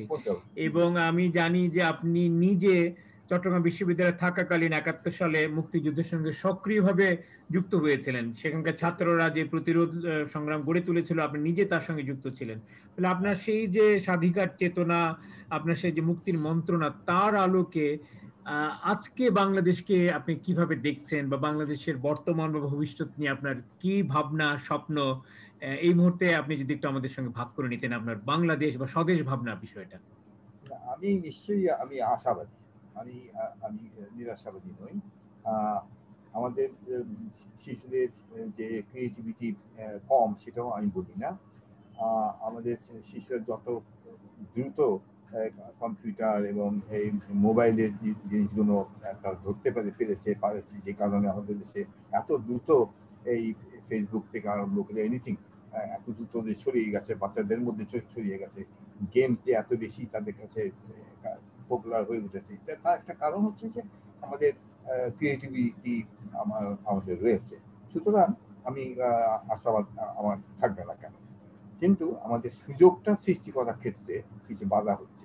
এই বাধাগুলি আমাদের অতিক্রম করতে হবে। বাধাগুলির জন্য আমরা আমাদের যে অতিক্রম করার জন্য এবং যারা বাধাগুলি সৃষ্টি করছে তাদেরকে সরিয়ে দেওয়ার জন্য, পথ থেকে সরিয়ে দেওয়ার জন্য, সরিয়ে এগিয়ে যাওয়ার জন্য আমাদের যা করণীয় সেইগুলি এখন করার জন্য আমাদের চিন্তা করতে হবে। তার জন্য আমাদের যারা নেতৃস্থানীয়, আমাদের যারা নেতা, আমাদের যারা আগে আছে, যারা কি বলে যে নীতি নির্ধারক যারা আছেন, সিদ্ধান্ত গ্রহণ, তাদের এই বিষয়ে আরো অনেক বেশি চিন্তা ভাবনা করতে হবে, তাদের প্ল্যানিং থাকতে হবে, এবং তাদের যেটা সবচেয়ে বড় কথা যে আমাদের বাইরে বাইরে যাওয়ারও, বাইরে পৃথিবীর সঙ্গে মেশারও, আমাদের শুধুমাত্র আমরা পণ্য নিয়ে বাইরে যাচ্ছি, পণ্য নিয়ে বাইরে সঙ্গে যোগাযোগ করছি, এইটাই আমাদের কিন্তু লক্ষ্য হওয়া উচিত নয়। আমাদের লক্ষ্য হওয়া উচিত আমাদের ক্রিয়েটিভিটিটাও বাইরে যাতে যায়। সেটা যদি যায়, যাবে না কেন, নিশ্চয়ই যাবে, একদিন না একদিন যাবে।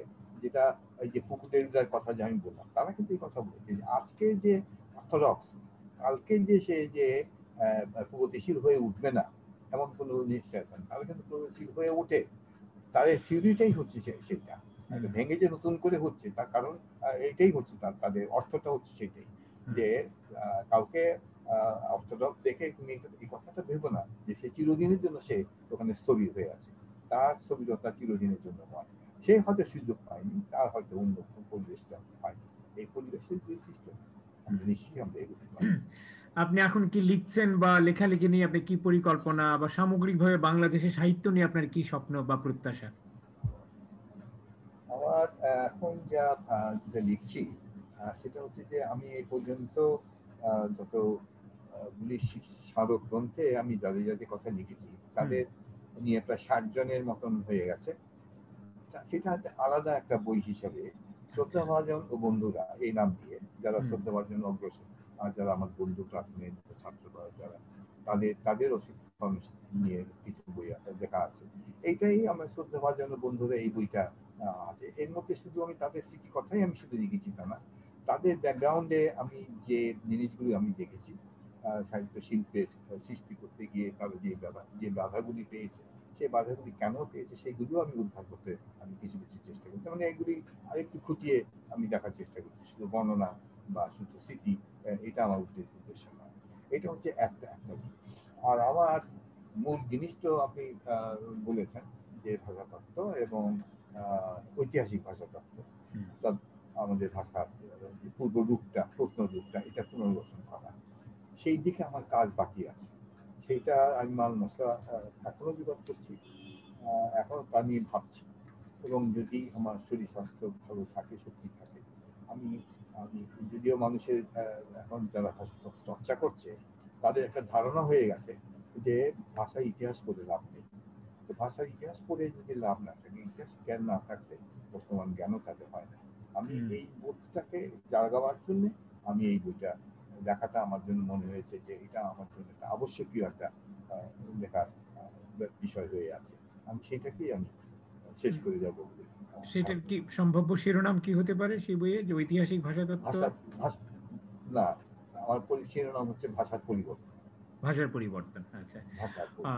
অনেক ধন্যবাদ। আমরা মোটামুটি আমাদের আলোচনার মূল পর্বটা এখানেই শেষ করছি। এখন আমরা কিছু আলোচনায় যাব, মুক্ত আলোচনায়। আমাদের এই জুমে আজকে কয়েকজন আমাদের বন্ধুরা ঢুকেছেন, তাদের মধ্যে একজনকে হয়তো আপনি চিনবেন। তিনি একজন নিজেও ভাষাতাত্ত্বিক এবং বাংলা একাডেমিতে যে প্রমিত বাংলা ব্যাকরণ বেরিয়েছে বইটা, তার সঙ্গে যুক্ত রাজীব চক্রবর্তী, আমাদের তরুণ বন্ধু। রাজীব চক্রবর্তী আজকে এখানে ঢুকেছেন সম্ভবত আপনারই আকর্ষণে। হ্যাঁ হ্যাঁ, খুবই ব্রিলিয়ান্ট। রাজীবের সঙ্গে পরিচয় আছে আপনার, না? হ্যাঁ, থাকারই স্বাভাবিক, আপনারা একই কাজ করেন। তো রাজীব এসছে, আশা করি কিছু বলবে। রাজীব, তুমি যদি আজকে আলোচনা সূত্রপাত করতে। হ্যাঁ আলম ভাই, আমি আজকে শুধু নয়, দিন দুয়েক আগে যখন আপনি এই অনুষ্ঠানের ঘোষণা করলেন, তখন থেকেই মনে হলো যে এই অনুষ্ঠানে যোগ দেওয়াটা আমার কর্তব্য শুধু নয়, এটা আমার নিজের তরফে খুব উপকৃত হওয়ার কিছু ব্যাপার আছে। তুমি কি অদৃশ্য রূপে যোগ দিতে যাচ্ছ নাকি একটু দৃশ্যমান ভাবেও যোগ দেবে? হ্যাঁ, এখানে ব্যাপারটা বলি, আমি দীর্ঘ পথ গাড়ি চালাতে চালাতে এই অন্তত শুনছি। ঠিক আছে, অসুবিধা নেই, বলো। তো স্যারের কাজের সঙ্গে তো আমি বহুদিন থেকে পরিচিত, স্যারের সঙ্গে আমি পরিচিত হয়েছি, এবং স্যার বাংলাদেশের ভাষা বিজ্ঞান চর্চার ক্ষেত্রে যে ধরনের অবদান রেখেছেন সেটা তো খুবই গুরুত্বপূর্ণ। কিন্তু এখানে স্যার আপনাকে একটাই কথা আমার জিজ্ঞেস করার, আপনি ঐতিহাসিক ভাষা বিজ্ঞানের প্রসঙ্গ তুললেন এবং তার গুরুত্বের কথা উল্লেখ করলেন।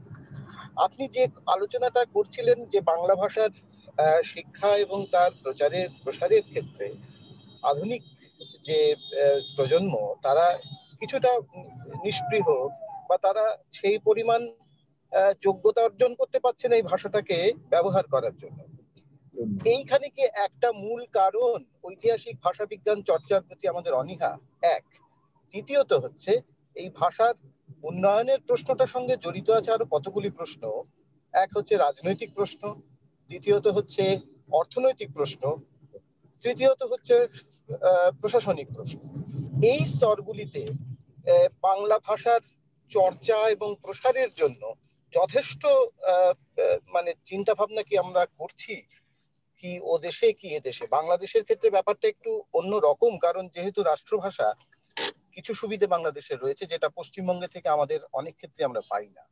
তো সেই ক্ষেত্রে স্যার আপনার মন্তব্য বা বক্তব্য যদি একটু শুনতে পাই আর কি। আপনি লক্ষ্য করবেন, শুনতে পাচ্ছেন তো আমার কথা? হ্যাঁ স্যার। হ্যাঁ, আপনি লক্ষ্য করবেন যে আমাদের ভাষা নিয়ে আমরা যে কথাবার্তা বলছি, এটা আপনি হাওয়ার উপরে বলছি, আমাদের কোনো ভাষা নীতি নেই। আমরা আমাদের শিশুদের যে আমরা একটা বিশেষ লক্ষ্যে গড়ে তুলব, সেই জন্য আমাদের কোনো শিক্ষানীতি নেই। তো এই যে আমরা যে নেই ভেতর দিয়ে আমরা যে যাচ্ছি, এটা কিন্তু আমাদের জন্য খুব শুভ নয়। কিন্তু আমি এটা মারাত্মক বলে কিছু মনে করি। এই কারণে মারাত্মক বলে মনে করি না, আমি বলছি যে আমাদের চারিদিকে এখন জোয়ার, জ্ঞানের জোয়ার, উন্নতির জোয়ার, সবকিছু আমাদের একটা জোয়ারের আছে। সেইটা আমাদের ক্রিয়েটিভ ছাত্রছাত্রীরা, আমাদের ক্রিয়েটিভ সন্তানেরা, তারা খুব দ্রুত সেটাকে কাভার করতে পারে। শুধুমাত্র দরকার আমাদের পরিবেশ। আমরা যে বাধাগুলি পাচ্ছি, এই বাধাগুলিকে সরাবার জন্য আমরা নিজেরাই আরো বাধা সৃষ্টি করছি। এইটা যেন না করি। এটা না করলে আমরা যেভাবে ইউটিউব চলে আসছে, যেভাবে আপনার কি বলে যে ফেসবুক চলে এসছে, যেভাবে আরো অন্যান্য টেকনোলজি যেভাবে চলে এসছে, এটাও আমরা সেভাবে আমরা পেয়ে যাবো। তো ফলে আমাদের কাছে আগামীতে আমরা এগিয়ে যেতে পারবো বলে আশা। কারণ আরেকটা ব্যাপার হচ্ছে যে আমাদের ছেলেরা যখন বাইরে যায়, তখন আমরা দেখেছি যে তারা বাইরে গিয়ে কিন্তু যথেষ্ট তারা নাম করে, তারা অনেক কিছুই তারা সেখানে করে। তো সেই জন্য তারা বাইরের সুযোগটা পায় বলে তারা সেখানে, সেই সুযোগগুলি আমরা এখানে সৃষ্টি করতে আমাদের অসুবিধা নেই। এটাই আমি বুঝতে পারি। আমাদের বিশ্ববিদ্যালয়গুলিতে সিলেবাসে যে ঘাটতিটা আছে সেই ঘাটতিগুলি পূরণ করতে হবে। আমাদের বিশ্ববিদ্যালয়ের শিক্ষকের যে অভাবগুলি আছে সেই অভাবগুলি আমাদের তৈরি করতে হবে। শিক্ষকের যে ইনফ্রাস্ট্রাকচারের যে আরো যে সমস্ত অসুবিধা যেগুলো রয়েছে, অভাবগুলি রয়েছে, সেগুলিকে আমাদের দূর করতে হবে। এগুলি দূর করতে পারলে আমার তো মনে হয় যে আমাদের কাজ অনেক সহজ হয়ে যাবে। রাজীব আর কিছু বলবে? না, এই প্রসঙ্গে আমার মনে হয় যে এই এই এই শিক্ষা নীতির কথা আপনি তুললেন, এটা খুব গুরুত্বপূর্ণ প্রসঙ্গ, যে ভাষা অবস্থান সেখানে ঠিক কি এটা কিন্তু খুব পরিষ্কার নয়। আমরা বলি বটে বাংলায় শিক্ষা, বাংলায় চিন্তা, বাংলা ভাষার ব্যবহার ইত্যাদি বলি বটে, কিন্তু সেই নীতিতে ভাষার অবস্থানটা ঠিক পরিষ্কার নয়, এটা আমার মনে হয় আর কি। হ্যাঁ ঠিকই, সেটাই তো একটা বড় গলদ। আচ্ছা, আমাদের এখানে আমাদের আরেক তরুণ বন্ধু যুক্ত হয়েছেন লন্ডন থেকে, বিলেত থেকে। তিনি একজন শিল্পী এবং বেশ দায়বদ্ধ একজন শিল্পী, চন্দন শফিকুল কবির। তিনি আপনার এলাকারই মানুষ, কাছাকাছি। এই জন্যই হয়তো জানেন যে আপনার এই সাহিত্যের পাশাপাশি অন্য যে কাজগুলো আছে সেগুলো সম্পর্কে অবগত। সে দু তিনটে সে প্রশ্ন পাঠিয়েছে লিখিতভাবে। একটা হচ্ছে, আপনি শিক্ষা ও সংস্কৃতি সংশ্লিষ্ট বহু গুরুত্বপূর্ণ দায়িত্বে নিয়োজিত থেকেও শেকড়ের ঋণ শোধ করায় ছিলেন সদা জাগ্রত। আপনার গ্রামে ক্লাব প্রতিষ্ঠার সেই কাল এবং পরবর্তীকালে এর যে প্রভাব তা কিরূপ আজকে, আপনার গ্রাম ভাবনা নিয়ে যদি কিছু বলতেন। আমি আমার গ্রামে একটা সেন্টার করেছি, সেই সেন্টারটার নাম আদিয়াবাদ সাহিত্য ভবন ও ভাষাতত্ত্ব কেন্দ্র, পুরো নামটা। তবে সাহিত্য ভবন বলেই মানুষ সেটা সেখানে আমরা সাহিত্য মেলা করি। সেখানে যে মানে গ্রামের যারা পূর্বপুরুষ গ্রামে একসময় তারা অনেক কিছু অবদান রেখে গেছেন, আমরা তাদের স্মরণে আমরা স্মারক গ্রন্থ প্রকাশ করি এবং তাদের উত্তরাধিকারীর হাতে তাদের আমরা কি বলে যে ফলক তৈরি করে আমরা তাদেরকে ফলক আমরা তাদেরকে দিয়ে, ফলে তারাও খুব উৎসাহিত থাকে, তাদের পূর্বপুরুষ সম্পর্কে তারা গর্ববোধ করে। তো আর এছাড়া আমরা সেমিনার করি।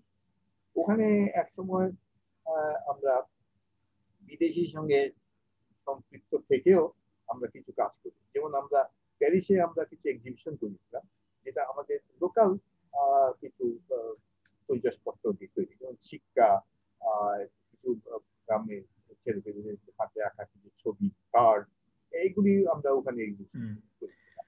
এইগুলি পরে আমরা গ্রামের লোকদের মধ্যে বেশি হয়, আর তাদের মধ্যে বিতর্ক থাকে। ও আপনার এখনকার গ্রাম ভাবনা সম্পর্কে জানতে চাই। গ্রামগুলো তো অনেক পাল্টে গেছে, রূপান্তর হয়ে গেছে। এখন আপনি গ্রামকে নিয়ে আপনার ভাবনাটা ঠিক কোন জায়গায় আছে, বা কিভাবে ভাবেন গ্রামের কাজ বা গ্রামের ভূমিকা বা গ্রামের স্বরূপ নিয়ে? না, গ্রাম পাল্টে গেছে মানে মানুষ পাল্টে যায়নি। গ্রামের তাদের রূপটা তারা অন্যরকম দিতে চাচ্ছে। কারণ হচ্ছে যে তারা এখন তাদের ছেলেপেলেদের মালয়েশিয়া পাঠাচ্ছে, এখানে পাঠাচ্ছে, সেখানে পাঠাচ্ছে। তারা সেখান থেকে অর্থ পাঠাচ্ছে। সেই অর্থ পাওয়ার ফলে তাদের যারা অভিভাবক তারা বাড়িঘরের চেহারা একটু পরিবর্তন হচ্ছে, কিন্তু তাদের যে লেখাপড়ার দিক থেকে যে উন্নতি করা, সংস্কৃতির দিক থেকে উন্নতি করা, এইগুলি কিন্তু তাদের কাজ না। এইগুলি আমাদের মতো সেন্টার যারা গড়ে তোলে তারা সেগুলি করে। আমরা যে সেন্টারটা করেছি সেখান থেকে এই সাংস্কৃতিক কাজগুলি করছি বলে তারা এগুলি অবাক হয়ে দেখছে এবং তারা ভাবছে যে আমরা এতদিন এগুলি করিনি কেন। এই হচ্ছে ব্যাপার। ও আরেকটা প্রশ্ন করেছে যে রায়পুরার তাঁত প্রধান অঞ্চলের মানুষ হিসেবে তাদের কথা আপনার সাহিত্য কর্মে কি কোনো প্রভাব রেখেছে? কিভাবে? ও তাঁত নিয়ে খুব কাজ করে এবং তাঁতটা হচ্ছে তার একটা অবসেশন বিষয়, সবকিছুতে সে তাঁতকে এবং তাঁতিকে সে আনবেই আর কি। তো আপনার সাহিত্যে কি তাঁত কিংবা তাঁতিদের কোনো প্রভাব পড়েছে কিনা জানতে চাইছে। আমার যে গল্পের বইটা নাম হচ্ছে পুরুষ পরম্পরা, এই গল্পগুলি পড়তে দেখবেন যে সেখানে তাঁতের কথা, তাঁতের বাজারের কথা, তাঁতের কথা আমি গভীরভাবে তাদেরকে এখানে আনতে চেষ্টা করছি। আরেকটা প্রশ্ন সে করেছে, আধুনিক বাংলা ভাষা চর্চায় ব্যাকরণ বা শব্দাভিধান রচনায় তৎকালীন ঔপনিবেশিক দৃষ্টিভঙ্গি কি প্রভাবিত করেছে? আপনার ভাষাতাত্ত্বিক অবস্থান থেকে পর্যবেক্ষণ যদি বলতেন। এখানে যে আমরা এখানে যে প্রথম দিকে যখন অভিধানগুলি সৃষ্টি হয় সেইগুলির নাম ছিল শব্দ কোষ, একটা ওয়ার্ড বুক জাতীয়। এই ওয়ার্ড বুক জাতীয় বইগুলি সৃষ্টি হওয়ার একমাত্র কারণ হচ্ছে যে তারা বিদেশ থেকে এসছে, বিদেশে এই ধরনের বইগুলি ছিল এবং তারা আমাদের দেশের ভাষাটা দ্রুত শেখার জন্য তারা এগুলিকে খুব ইজি মেথড বলে তারা মনে করত। এগুলি ঠিক অভিধান নয়। আমরা ওয়েবসাইটের মতন অভিধান আমরা এখানে পাই, আমরা ওখানে অক্সফোর্ড যে ইংলিশ ডিকশনারি এই ধরনের কোনো অভিধান আজও পর্যন্ত হয়, যদিও বাংলা ব্যবহারিক অভিধান এবং অন্যান্য অভিধানগুলি হয়েছে, কিন্তু সেখানে এই ধরনের আমরা পাই। এটা অনেক বিস্তৃত আলোচনার বিষয়। যাই হোক, আমি বলবো যে আমাদের অভিধানের কাজ অনেক বাকি আছে। এই কিছুদিন আগে একটা বই অভিধান করার চেষ্টা করলো ইয়ে প্রথম মুর্শিদ সাহেব যে বিবর্তনমূলক অভিধান, বিবর্তনমূলক, সেইটাও আনিসুজ্জামান সাহেবও সেটা স্বীকার করেছেন। তার মধ্যে বেশ কিছু ফাঁক রয়ে গেছে, এগুলিকে দূর করতে হবে। এগুলো দূর করা এখন আর অসম্ভব নয়, এগুলি আর শক্ত কিছু না, একটা দিক পেয়ে গেছে, এগুলিকে নিয়ে এখন কাজ করবে আমরা। আচ্ছা চন্দন, আরেকটা যে প্রশ্ন করেছে সেই প্রশ্নটা আমি ঠিক বুঝতে পারছি না। আমি আশা করি তুমি নিজেই যদি সেটা বলতে, তুমি যদি এখন এখানে থেকে থাকো, ওই চন্দরা কহিল বা ভাষা বিকাশের নারী বিষয়ে, এটা তুমি একটু খোলাসা করে যদি নিজেই বলতে, তাহলে তোমার কথা উনি একটু শুনতে পেতেন। তুমি কি আছো এখনো? এটা আমি বলি, আমি বুঝতে পেরেছি উনি কি বলতে চেয়েছেন। আচ্ছা, ও লিখেছে যে চন্দরা কহিল ভাষা বিকাশের নারী সম্পর্কে আপনার পর্যবেক্ষণ যদি একটু আলোকপাত করতেন। সেইটা আমার একটা বই আছে, ভাষা, এটার নাম হচ্ছে ভাষা ও সাহিত্য সাধনা। ভাষা ও সাহিত্য সাধনা, এই প্রবন্ধটা আছে। এই প্রবন্ধটা আমি বর্ধমান বিশ্ববিদ্যালয়ে আমি প্রথম এটাকে পেপার হিসাবে আমি পড়ি এবং তারপরে এটা আরেকটু সংশোধন করে আমি এই বইতে আমি এটা দিয়েছি। এইটা হচ্ছে যে নারী ভাষা নিয়ে আমার একটা কাজ। নারী ভাষা সুকুমার সেন প্রথম নারী ভাষা নিয়ে কাজ করেছিলেন এবং পরে আমি এটা না জেনেই আমি নারী ভাষা নিয়ে কাজ করি, সোশ্যাল লিঙ্গুইস্টিক্সের কাজ করতে গিয়ে আমি নারী ভাষা নিয়ে কাজ করি। তো সেইটারই একটা রূপ হচ্ছে ওইখানে। তো এই যে নারী চন্দনা কহিল, এটা রবীন্দ্রনাথের যে গল্প থেকে শেষ বাক্যটি নেওয়া। সেখানে যখন তাকে বলা হলো যে তুমি কি তোমার স্বামীকে তুমি দেখতে চাও বা করতে চাও, তখন সে তার নারী ভাষা স্বরূপ এই কথাটি বলেছে, মরণ কথাটা উনি বলে, মরণ কথাটা দিয়ে সে কি বোঝাতে চেয়েছে? নারী ভাষার মধ্যে যে একটা বার থাকে, একটা আড়াল থাকে, আর তার মধ্যে দিয়ে সে তার ক্ষোভ, তার প্রকাশ, তার অনুভূতি সবকিছু সে বলতে পারে, এইটাকে সে প্রকাশ করে। কিন্তু সেই প্রকাশটা সেটা পুরুষালী প্রকাশ নয়, নারী প্রকাশ। এই নারী প্রকাশের রূপটাকে আমি আবিষ্কার করার চেষ্টা করছি। আচ্ছা, এইটার সূত্রে ধরে আমি নিজে একটা জিনিস জানতে চাইছি। আমি একবার কোথাও পড়েছিলাম বা শুনেছিলাম যে আপনি কলকাতায় বা ভারত থাকাকালীন পান্থজনের ভাষা বা এই জাতীয় কোনো একটা বিষয় নিয়ে কাজ করেছিলেন। ওই বিষয়টা নিয়ে যদি একটু খোলাসা করে বলতে, আমরা সবাই জানতে পারতো আর কি। এইটা আমি পিএইচডি করে আসার পরে আমি বাংলাদেশে যখন ফিরলাম, তখন আমি দেখলাম যে চট্টগ্রামের একটা বাস, সেই বাসের পিছনে লেখা আছে চাঁদে উঠিবেন না। আমি এইটা চিন্তা করতে করতে আমি ভাবলাম যে চাঁদে কেন উঠতে পারো, চাঁদে কেন? পরে আমি বুঝলাম যে এইটা হচ্ছে ছাদে উঠিবেন না। হ্যাঁ, এই যে বাসে যে কথাগুলি থাকে এবং আমাদের সাইনবোর্ডে, যেটা আমরা সাইনবোর্ড, ব্যানার, হ্যাঁ, এইগুলিতে এই ধরনের বেশ কিছু আমাদের ভাষার গোপন দিকগুলো বা অন্য দিকগুলি এগুলি থাকে। আমি সেইগুলিতেই এই পান্থ ভাষা, মানে একদম পান্থ যেতে যেতে যে ভাষাগুলি দেখে সেই ভাষা, তারই আমি বোঝাতে চেষ্টা করি। আচ্ছা, আমাদের সময়ও ফুরিয়ে আসছে, তবে আমাদের জুমে এখনো আরো কয়েকজন আছেন। অনিল ব্যানার্জি আছেন, আমার বন্ধু, বিস্তারের একজন ট্রাস্টি, আপনি তাকে চেনেন। রাজীব কি কিছু বলবে? হ্যাঁ, মানে এই পান্থজনের ভাষা প্রসঙ্গে মনে পড়লো যে পবিত্র সরকারের একটা অসামান্য প্রবন্ধ আছে। প্রবন্ধটার নাম হচ্ছে বাণী তব ধায়। পানি তো বোধহয়। হ্যাঁ, হ্যাঁ, বাণী বাণী বাণী, আচ্ছা বাণী বাণী, তবোধায়। আচ্ছা হ্যাঁ। বিভিন্ন বাহনে যে ধরনের এই ভাষা, মানে বিভিন্ন ভাষার যে স্যাম্পল আমরা পাই, হ্যাঁ, সেইটি নিয়ে একটা অসামান্য প্রবন্ধ হ্যাঁ, আছে। হ্যাঁ। তো সেই আমার মনে হলো যে এই প্রসঙ্গে এটা হ্যাঁ, একটু বাহ, উল্লেখ করি।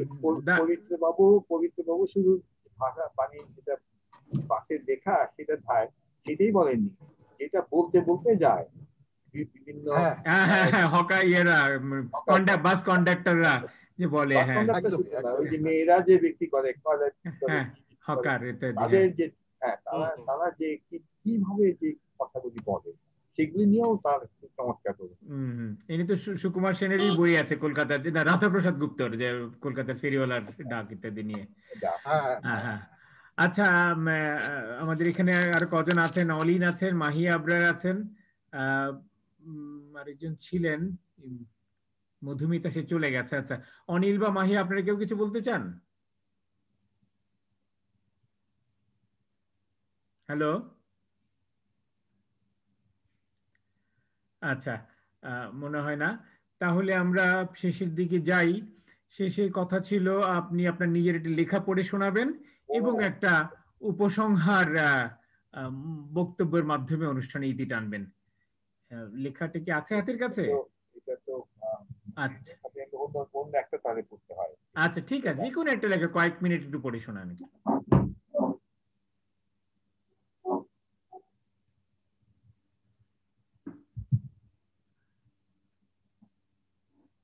আমি যে লেখাটা পড়বো বলেছিলাম সেটা হচ্ছে বঙ্গবন্ধুকে নিয়ে লেখা আমার একটা লেখা।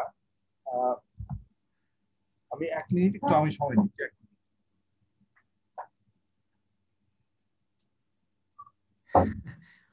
উনি তো লেখাটা আনতে গেছেন, এর মধ্যে যদি আমরা কিছুটা কথাবার্তা বলতে চাই, বলতে পারি। রাজীব, হ্যাঁ বলো কিছু। হ্যাঁ, মানে আজকের অনুষ্ঠানটা আমার নিজের ধারণা যে একটু ব্যতিক্রমী অনুষ্ঠান আর কি। যে ধরনের অনুষ্ঠান বিস্তারে এতদিন হয়েছে, হ্যাঁ এই হ্যাঁ ভাষা বিজ্ঞানের উষর এবং নিরস বিষয় নিয়ে এই সরস আলোচনা সচরাচর শোনা যায় না আর কি। হ্যাঁ হ্যাঁ। তো না, মনিরুজ্জামান স্যার তো এই বিষয়ে ওর থেকে ভালো সত্যি বলার মানুষ আসলে, এখন হ্যাঁ, কোথায়? কেউ হ্যাঁ, জানেও না এই বিষয়গুলো। সেই জন্য বিশেষ করে আনলাম যে এখনো এরকম মানুষ আছেন আমাদের মাঝে, হয়তো বেশি দিন আর নাও থাকতে পারেন। থাকতে থাকতে অন্তত তার কথা কিছুটা শুনি আমরা, তোমাদেরকেও শোনাই আর কি। তো অবশ্যই এবং তিনি দেখো এই অবশ্যই বয়সে কি অবশ্যই। সুন্দর নিজে নিজে জুমে ইনস্টল করে করে নিজে নিজে ঢুকেছেন, মানে এটাও তো একটা বিরাট একটা সেই অনুপ্রেরণার তো বিষয় সেই তো আর কি। হ্যাঁ, সেই তো সেই তো। হম, পাওয়া গেছে। হ্যাঁ হ্যাঁ। আচ্ছা,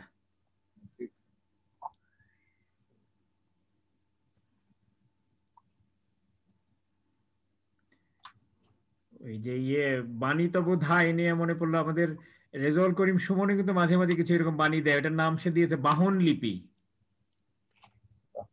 হ্যাঁ হ্যাঁ, বাহন হ্যাঁ, লিপি। বাহন লিপি বলে কলকাতায় একটা বই বেরিয়েছে, বই, গৌতম দের বলে। আচ্ছা, বই বেরিয়ে হ্যাঁ, গেছে না? বাহন আচ্ছা, লিপি বাহন বিভিন্ন লিপি। বাহনে যেরকম হ্যাঁ, লেখা থাকে। হ্যাঁ, সুন্দরই লাগলো এটা শুনে আমার কাছে। আসলে এটা হ্যাঁ বিশেষ হ্যাঁ, একটা, তাদের ক্যালিগ্রাফি থেকে শুরু করে তাদের সবকিছু বানান থেকে শুরু করে সবই অন্যরকম, ফলে এটা আলাদা অভিধায় সেই এসে দাবি সেই। করতেই পারে আর কি। হুম।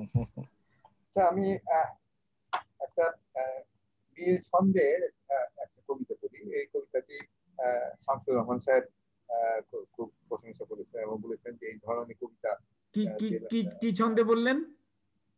মিল সমিল সমিল সমিল, সমিল সমিল পদ্য, আচ্ছা, সমিল। হ্যাঁ। হুম হুম। কবিতাটার নাম হচ্ছে, শিরোনাম হচ্ছে মায়ের বুকে। তোমার মনে এতই গহনতা, খলখলিয়ে যাওয়া ঝর্ণা সুর। তোমার মনে সত্য ফোটা তারা, একটু রাখা আলোয় সূত্র চুর। ভালোবাসায় জ্বালিয়ে রাখা আশা, অন্ধকারে শিখায় রাখা প্রাণ। ঝড়ে রাতে সরোবরের পারে, দীপান্তরে ঘোষরের প্রাণ। তোমার কাছে চাইনি খুঁজে কিছু, অন্তরতর তৃষ্ণা তবু দাও। গহন কোন নদীর আলাপনে, বৃষ্টি প্রেমে দৃষ্টি ফেনে যাও। ভাষার ভালোবাসার জাদুতেই স্বচ্ছ প্রাণে দুর্বারতা আনে। কাঞ্চি বুকে সোহাগ করে মনি, কথার প্রাণ আলতো শহর শিহরণে। আমার বুকে মাতৃ ঋণে বাঁধা, সন্ধান আমার হৃদয় বাসী প্রেম, আমার মুখে তাই তো জাগে কথা, মায়ের বুকে আমি তো ছিলেন। বাহ, দারুণ। হ্যাঁ, আচ্ছা, আমাদের আর 3 মিনিট আছে। আমরা শেষ করব, কিন্তু এখন যদি কেউ বলতে চান এখান থেকে, জুম থেকে যারা আছেন, চন্দন, হ্যাঁ চন্দন মনে কিছুটা বলবে। হ্যাঁ, তো মাইক্রোফোন অন করেছে, বলো প্লিজ। লোভ সামলাতে পারলাম না, হুম। কারণ আমার আমার এই খুবই আনকোরা প্রশ্ন, আমি তো আর ভাষাতত্ত্বের কেউ নই, যাই হোক, কিন্তু একটা কথা বোধহয় আজকে একটু বলে রাখি আমি, যে আমার কেউ যদি বলে যে আমার প্রিয় পাঠের বই কোনটা, তাহলে আমি খুব সাগ্রহে বলি যে আমার অভিধান হলো সবচেয়ে আমার প্রিয়। এখনো আমি অভিধান পড়ি। নানান শব্দ মানে আমার এত আকর্ষণীয় যে এটা আসলে আমি জানি না, অনেকের কাছেই হয়তো প্রিয়, কিন্তু আমার বউ আমাকে দেখে খুব অবাক হয়ে যায় যে একটা মানুষ কি করে অভিধান পড়তে পারে। যাই হোক, কিন্তু কিন্তু আপনি যে অভিধান পড়েন, আপনি কি জানেন যে রবীন্দ্রনাথের একটা কথা আছে, অভিধান তাড়িত শব্দ, আপনি সেইগুলিও পড়েন কিনা? অভিধান তাড়িত, অভিধান তাড়িত হয়তো সেটা বোধহয় আমার মধ্যে কাজও করে, এই অভিধান তাড়না আমার লেখায় মাঝে মধ্যে কাজ করে, সেই কারণে মানুষ আবার আমাকে বলে অত কঠিন কেন। তো এটা বোধহয় একটা বাজে প্রভাবও আছে আমার। উনি কিন্তু ওই তাড়নার কথা বলেন, অভিধান যেগুলো তাড়িয়ে দিয়েছে যে শব্দগুলোকে, সেই শব্দগুলোর কথা। আচ্ছা, অভিধান তাড়িয়ে দিয়েছে, হ্যাঁ সেগুলো আছে, সেটাও আছে। সেটাই যে আমরা উপনিবেশিক শব্দ এবং এই শব্দ নিয়ে যে রাজনীতি, সেটা নিয়েও আমরা নানান ভাবে এখন আমরা তো বলি, আমরা কিছুটা জানার চেষ্টা করতেছি যে কোথায় কোথায় গন্ডগোলগুলো হলো। স্যারকে অনেক ধন্যবাদ।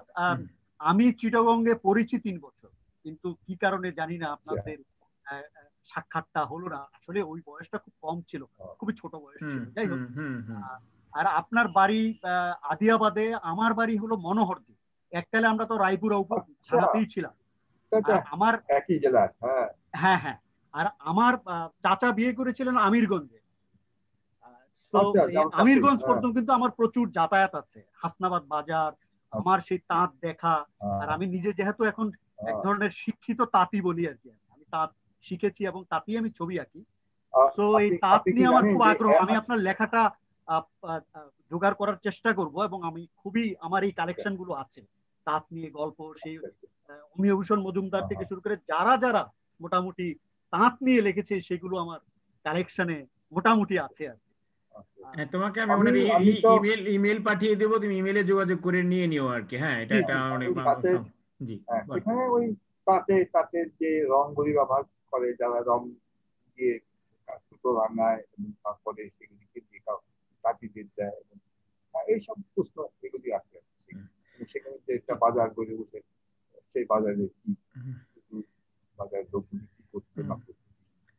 আপনারই মতো আমাদের চন্দনও কিন্তু খুব একজন মানে কর্মী মানুষ, উদ্যোক্তা মানুষ। সে তার গ্রামের বাড়িতে একটা সুন্দর সেন্টার করেছে, শিল্প আশ্রম নামে, খুবই চমৎকার সেন্টার করেছে। হ্যাঁ, ফলে আপনার, হ্যাঁ যেটি বলো চন্দন।